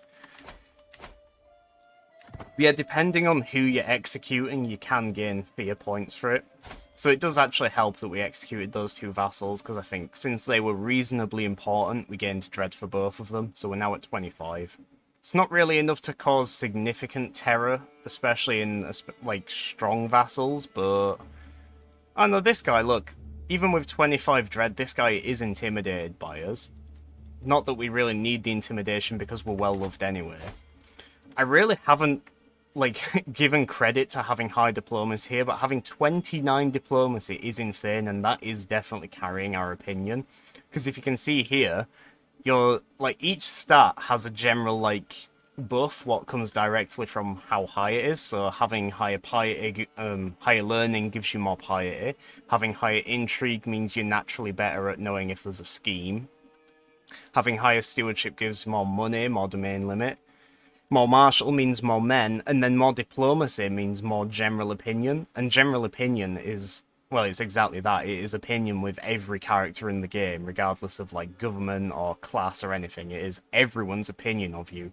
Plus 21 in my case, because I have 29 diplomacy. I'm not sure of how the maths works out, but 29 diplomacy is a lot, so it is fair that we get a lot of opinion in return. I think it's depending on the rank, that's probably right. And she's pregnant, so it's a bit mean. Yeah, not to mention we're... Actually, no, she's given birth, apparently. Oh, I think she gave birth, and I might have just, like, mindlessly ransomed the baby back straight away, because... When you have a pregnant prisoner, when they give birth, you get the newborn baby as a prisoner as well. It's a very evil and sly thing to do, but it's a good way to get 2 prisoners for the price of 1, basically, because then you can ransom them both separate. And I think I did that without thinking it with this 0-year-old princess here. But yeah, she's not pregnant anymore. She did give birth. Let us ransom this random reeve for 30 gold. We got a nice bit of money saved up. I should actually spend some of it. Maybe not on that. Get some guilds there, because that was only 135. 2 prisoners, 1 stone. Exactly. But what else do we spend the money on? I mean, we could do... Oh, the Isle of Man. That's one which we never pay attention to. Sure, let's upgrade the walls there. There's also a special ducal building which we could do there, a duchy building. Because the de jure capital of every duchy, which you can see based on where the coat of arms is. So for Cornwall, the de jure capital is Exeter. For Essex, it's London. Each of those counties has an additional extra slot, which is the special duchy building, and these are pretty powerful. You can only get them, though, if you actually hold the duchy title at the same time.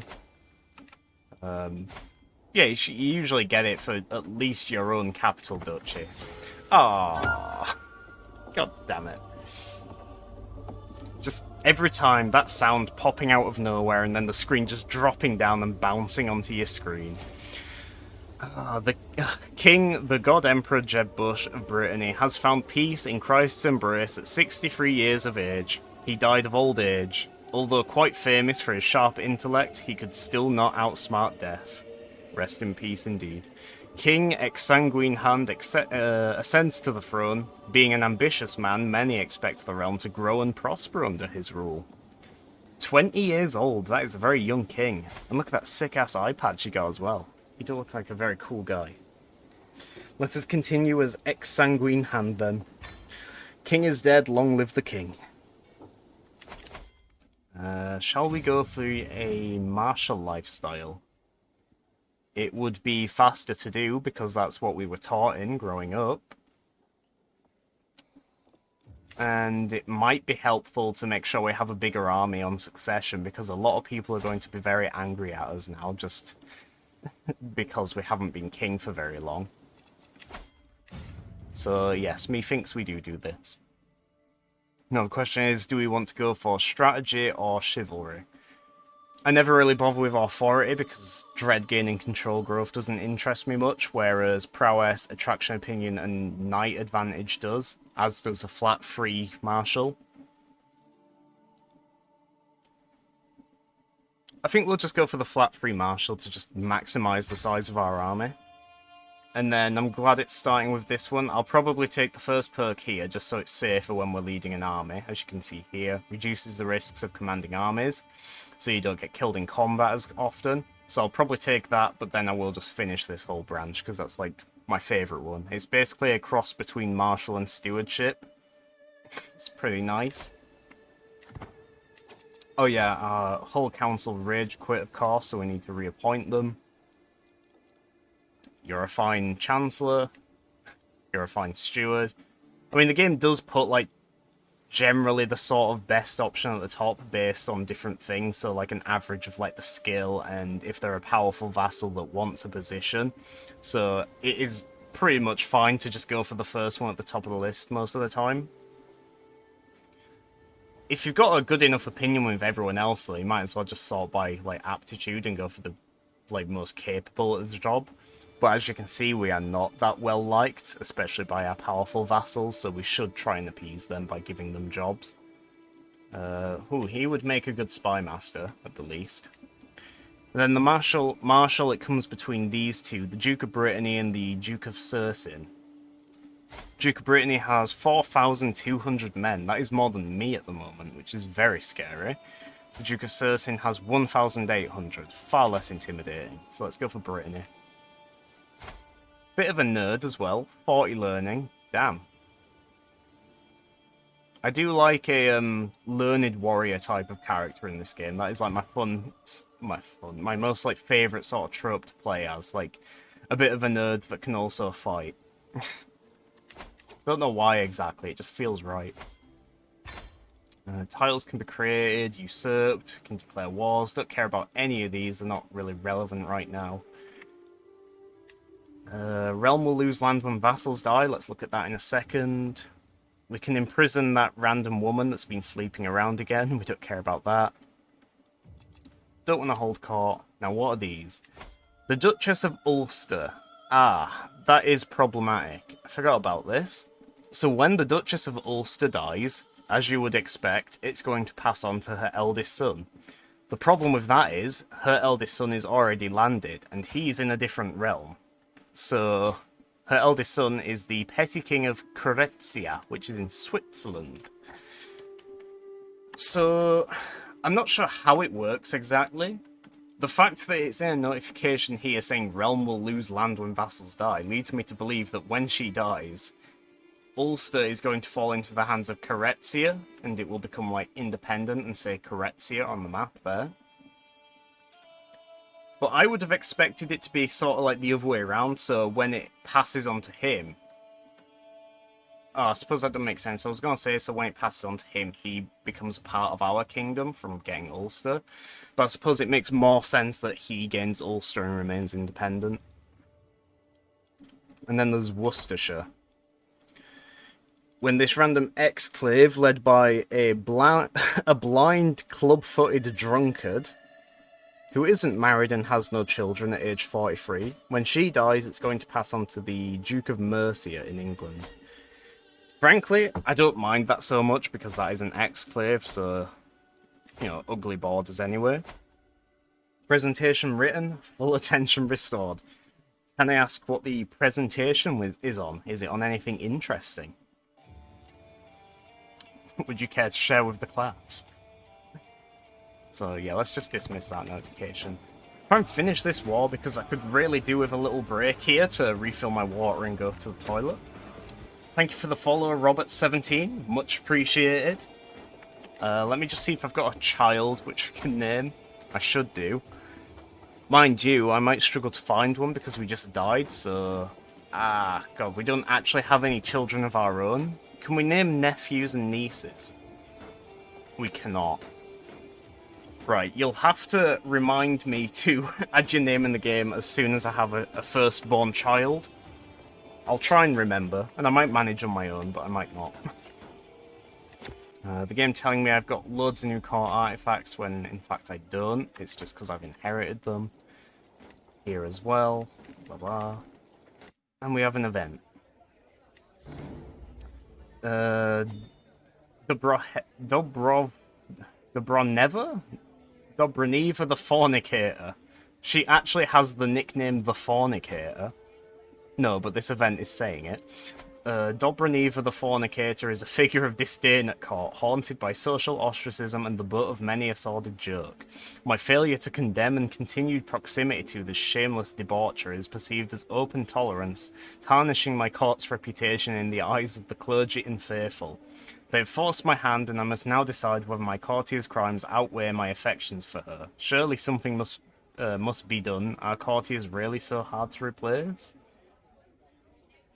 It's not my place to judge. Harbours criminals. Gain stress. Lose court grandeur. Not great. It is time to arrest the beast. That's actually a decent option because court grandeur and opinion from our Archbishop. It's a shame because she is married to our family, but is this just the random nobody who we made her marry? I think it is, isn't it? Yeah, it is. She's actually a princess of Great Moravia, which is a little funny that she's been treated this way. It's trying to encourage new little freshers to join clubs and societies at uni this year. Well, that's nice. I remember when I first joined uni, I saw like the freshers fair and whatever. I didn't see... I mean, I don't know why, but I wasn't interested in joining any societies and whatever. I had a look on the uni website at all the societies and clubs that my uni had, but just none of them interested me. It was only in like my second year that I actually gave them a go. Not sure why. But I joined German Society, Model UN, I think there was a third one. Or maybe it was just German Society and Model UN. But I only did them for that year. I don't think it's fair to even say I did them for the year, because I think I left them after a couple months. I just stopped going. As if she's in trouble for being a hoe. 19 years old as well, the poor girl. She's probably just scared and wants to go home. She was forced to marry a 60-something-year-old brought all the way across Europe to this strange kingdom, and now she's in trouble for sleeping around. I cannot host you anymore, courtier. 6 court grandeur. That's the same as that. I mean, this is fine. If we imprison her, we get an opinion penalty with all her family, because they don't appreciate that we've imprisoned her. I think I'll just tell her to leave. That seems like the most neutral and fair enough option here. I like getting court grandeur and opinion with the Archbishop, though. Cannot host you anymore. Time for you to leave. Right, let's try and get this war done. This war's been dragging on for far too long. That's fair enough. My presentation is basically angled at people who are considering it but might need a push. I'm saying it's a cheap way to try new things, and clubs often give out discounts for bars, social, sports equipment. Yeah, that's good points. And what was I going to say? People that need a push. Ah, right, yeah. So people that are already sort of interested in trying it. But I think you made a good point about it's a cheap way to try new things. I think I should have probably given Model UN more of a go, to be honest, because it does seem something I would have liked. It's just I was a little bit... Oh, not shy, but it just felt a bit awkward, because they were also confident and already knew what they were doing with it, and I was just there sort of sat in the corner like, what the fuck's this? Notification, which apparently doesn't exist. I have to reset the whole thing and go through it again. Nothing of interest. Do that every time, it's a bit of a habit now. Oh no, there's an independence faction brewing. Led by the Duke of Lothian, Duke Manfred. Also joined by Ulster and Durham. Not good. I'm sure once our army's recovered a bit after this war, then it shouldn't be a problem. They're just taking advantage of the fact that we don't have many men at the moment. Ooh, yeah, we could actually lead this army now, because we are a decent commander, of course. King Exsanguine Hand, the warrior king of Brittany. He is a holy warrior, which doesn't really apply here because we're all Catholics. I'm alumni, but they're paying me to come back. Ah, it's so easy to forget that everyone starts at the beginning. Yeah, especially when, like, with Model UN as well, there's so many people taking part that, you know, like, one person trying it for the first time can quite easily just go unnoticed, sitting at the back or whatever. That said, they did, like, clearly noticed me and they like tried to welcome me. It's just I still felt a little bit too awkward and didn't really want to jump straight in my first go. I did try to take part in like the second one I went to though. I took on the role of Cyprus and I didn't like really say anything for the entire, I guess, meeting. Waiting for my allies to catch up here so it's not so bad running into this battle. We're going to take a bit of damage by leading in and waiting a few days, but it can't be helped. The Countess of Worcestershire is paying homage, and she's brought money. You love to see it. As Countess Bolthild stands, she stumbles awkwardly. The court gasps in unison as she falls, blah blah blah, ending sprawled at my feet, cheeks flushed with embarrassment. We don't care about that. Cyprus is a good mid-ground, not too big and not too sidelined. I can't remember what the actual topic was on though, but I don't think it was relevant in the slightest for Cyprus. Okay, the war is finally won. We get to finally take Wessex. There it is, beautiful. Oh, we got Wiltshire as well. That doesn't make any sense. Why did we get Wiltshire? Wiltshire's, like, its own vassal, and it's not a part of Wessex. It's part of Gloucestershire here. I'm not going to try to pronounce this, like, weird Welsh version of the name. I did Model UN at secondary school for a month or so. My school didn't offer that. So, it was my first exposure to it at uni. It's just something I heard a lot of people in sort of circles I talk around in online did, so I thought I'd give it a go. And to be fair, it still seems like something I would have enjoyed if I gave it a proper chance. But yeah, there we go. Now we're, like, Greater Cornwall, finally. I think for most people playing a Cornwall game in CK3, taking Somerset and Dorset is, like, one of the first things you do. And yet we've only just done it after already taking all of this. But it's nice that that is our first war against England, and we can finally say we have beat them. So yeah, we have beaten England in a war. Very nice. We have a lot of money now as well, which is good. Gained a rival. Duke Frederick II and you came to be rivals when a feud broke out between House Mansfeld-Dortmund and House Kurnow. A feud? A house feud, eh? I wonder why. The game isn't telling me there's a house feud going on. I do have a few rivals here, jeez. Vigfus, Condaloo, and Frederick. It was geography extracurricular. That makes sense. Quite relevant. I like this random little bit of Sweden here in Belgium. Not sure why that's a thing. Best not to question it. But how much of Britannia do we control now? Can we nearly do it? We need 75 counties. We only have 58. We're still quite a way away. But I think I'm going to go for... maybe I don't go for a break. Maybe I just stream for like 20 minutes more and end it. Because it's already getting late and if I'm totally honest, my throat is starting to hurt a bit from talking. Yeah, I'll just stay a little bit longer rather than going on a break. Be a bit pointless if I went on a break and then only streamed for like 20 minutes or something when I came back. But I'm glad that war's finally over. That took a bit longer than it should have. I'm told Duke Frederick, the contemptible scullion, has vowed that Kurnow to be eternal enemies of his family. Ha! To think Gwencor's foolishness... Wait, Gwen... what? To think Gwencor's foolishness of Offelindis has actually raised some hackles. What's that got to do with anything?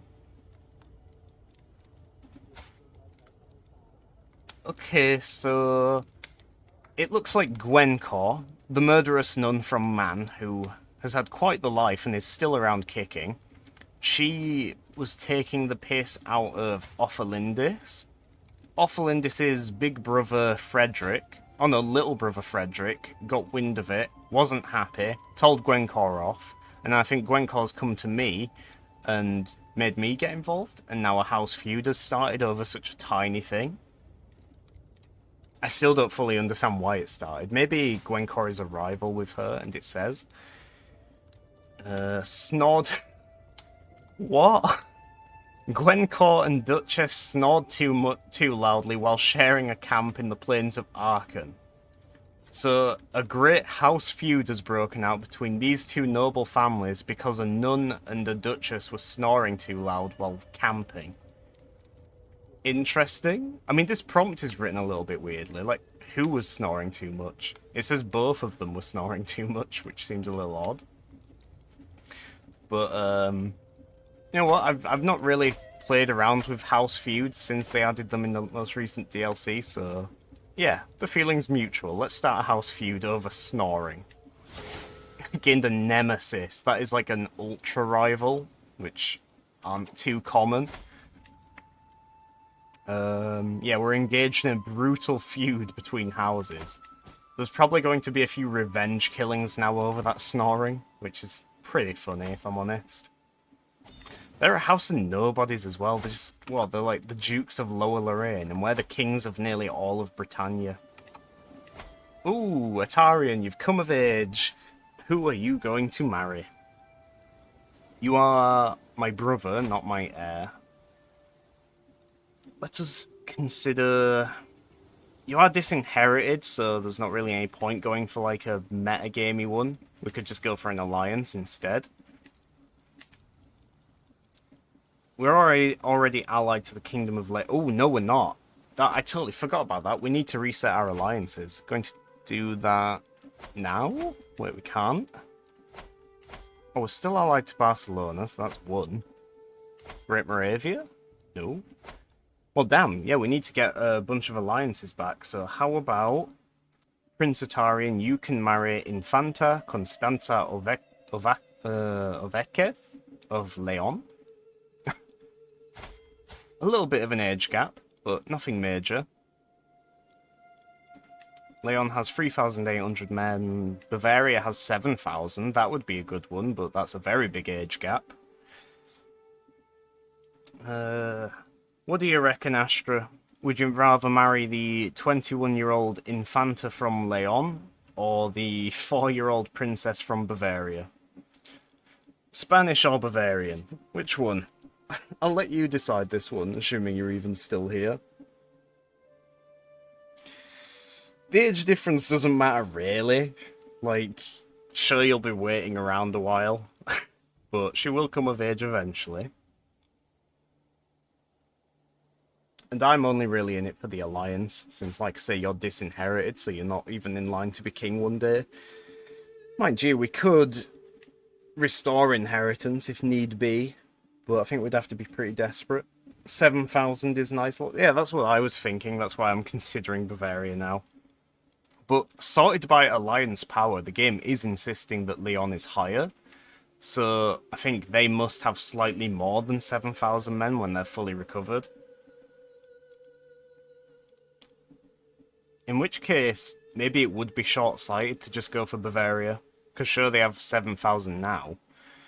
But Leon could have more than 7,000 later. Not to mention the fact that Leon is closer as well. If we're calling in either of them into a war as an ally, it's a lot easier for Leon to just sail over to us. Versus Bavaria, like, crossing Germany and the Netherlands, whatever, and then sailing. So I think Leon is probably the better option here. I'm just going to pick Leon on Astra's behalf here. We have a ransom thing here. The Duke of Kent is willing to pay 25 quid for my prisoner here. Don't even know who she is. Sure thing. And there we go. Atarian is married.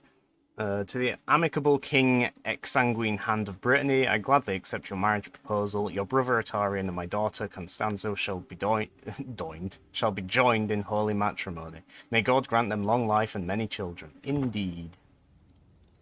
Do we have any other prisoners? We have quite a few here. We should try and sort them out, ransom anyone we can, maybe recruit a few. He's a decent commander. Let's get him on board. Decent commander. Another decent commander. So that's 3 of them gone. We'll just let that tick over. 1, 2, and 3. Then we also have the Queen of England still. I thought Kent was independent then, but it was just a funky map mode. The King of England is really just bankrupt here, so he can't even afford to ransom his own wife, even if he wanted to. Which he didn't before, because he's greedy. She has a claim on the Byzantine Emperor, because her granddad was the Byzantine Emperor. So that's interesting. I don't think there's really anything we can do with that. I was thinking maybe we can get a hook on her, but I'm not sure we would use it on. I really wish we could just ransom her now for like 100 gold, because that's probably how much she'd be worth.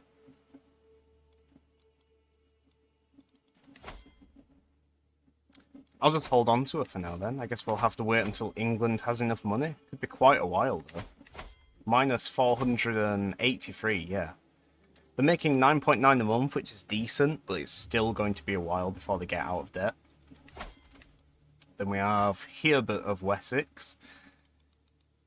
I don't have a clue. Maybe we just leave these people in here and wait for ransom offers. And then if we never get any, we might just execute them randomly one day. What a way to live. Right, 700 gold. How are we spending it? We really need to spend it. I want to take over Wessex one day as well. This duchy would be best if it was directly controlled from us, because we're directly controlling Cornwall here. And at the moment, since we're not at our domain limit, we also control bits and pieces elsewhere. So we have this bit here, Ceredigion, we have the Isle of Man. But it would be better if instead we were like one solid contiguous royal domain from Cornwall to Hampshire. So maybe if we can trigger this guy to rebel against us at some point, we can revoke his land, but it's probably a little bit unnecessary when we can probably buy a claim, actually. Oh no, that was our last character. Your boss just texted you? Oh dear. Is it good or bad? Sunday night dread times 1,000. Oh, I bet. Well, I hope it's nothing bad. Hope you're not being called into a double shift or something next weekend.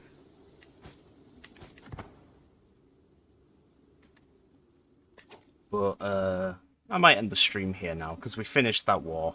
We've hit a little bit of a quiet slump, and we're coming up on 4 hours, which seems like a nice round time to stop streaming. Possibly. I could either do it based on the next hour for streaming, so it'd be like within 2 minutes, or I could try and take it to the next actual hour, which for me would be 11 o'clock. It's not detrimental, but it's an error I made on one of the social media pages. Well, it's not that bad. You can always just fix it, right? Hopefully it hasn't caused any major issues. I guess ideally this text is probably just him just letting you know you made the mistake, right? Or she. Okay, good night, bro. Learned a lot, thanks.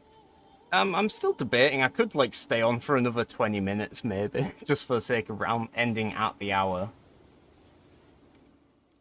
Whenever I ask chat if I should keep going or not, whatever, people always just say, it's up to you, man, your stream, so... I won't bother asking that again, because I imagine that's just what you two would say. Unless you're dead set on me ending the stream now. Maybe.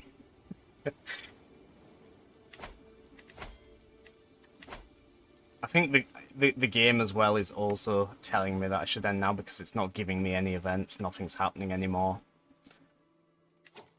I might as well give my throat a break because it really is starting to feel sore now.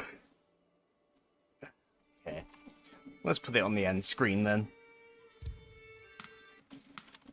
It was a fun stream. Not quite bedtime. I'll probably stay up for another hour or two, just doing stuff off stream. But thankfully I won't be commentating for those 2 hours. What are your days? When I stream? I try and stream every day, but sometimes, especially in the past week, I've missed a couple of nights. I try and do it at 6:30 PM and then go for maybe 4 hours. Yesterday I did a 5-hour stream though, which was pretty mental.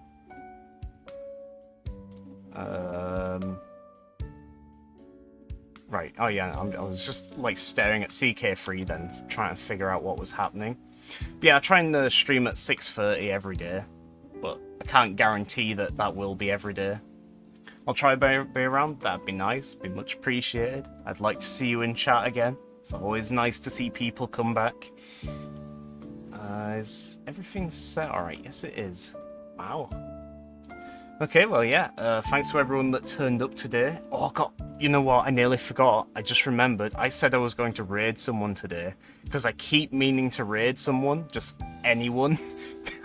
Like, I feel like I should. And now, for once, I've actually remembered.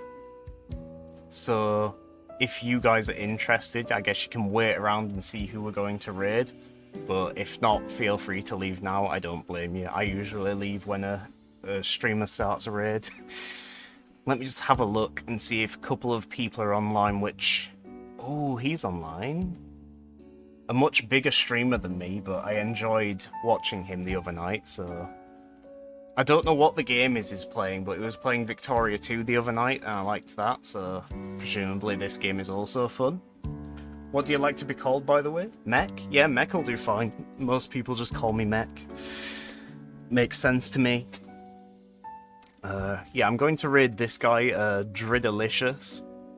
I'm not sure if the game is playing will be your taste or anything, or if his commentary will be. I think he's a little bit slightly higher energy than me and is American, so it's a bit of a different vibe, but who knows, you might end up enjoying watching him. So, yeah, I'm going to raid him. Before I do that, though, thanks to everyone that came along tonight. Thank you, Roberts17, for the follow. Thank you for the raid as well, Sanguine Hand, that was much appreciated. Thank you for the follow, AQ55. And that's it for today, I believe. Yes, it is. Now, let me raid this guy. I never really understand how raiding works, because you click the button, it does the countdown, you click it, and I don't know if I'm still live or not, because obviously OBS says you're live. But I'm just going to try it. He's playing a game called Underrail, like I say. I've never heard of it, but maybe it's cool. I'm going to click the start raid button now, so in case it doesn't do a countdown, I'll see you guys tomorrow or whenever I next see you. Bye-bye for now. Oh, it is doing a countdown, so 7, 6, 5, 4, 3, 2, 1, whatever. Yeah, bye-bye for now, guys.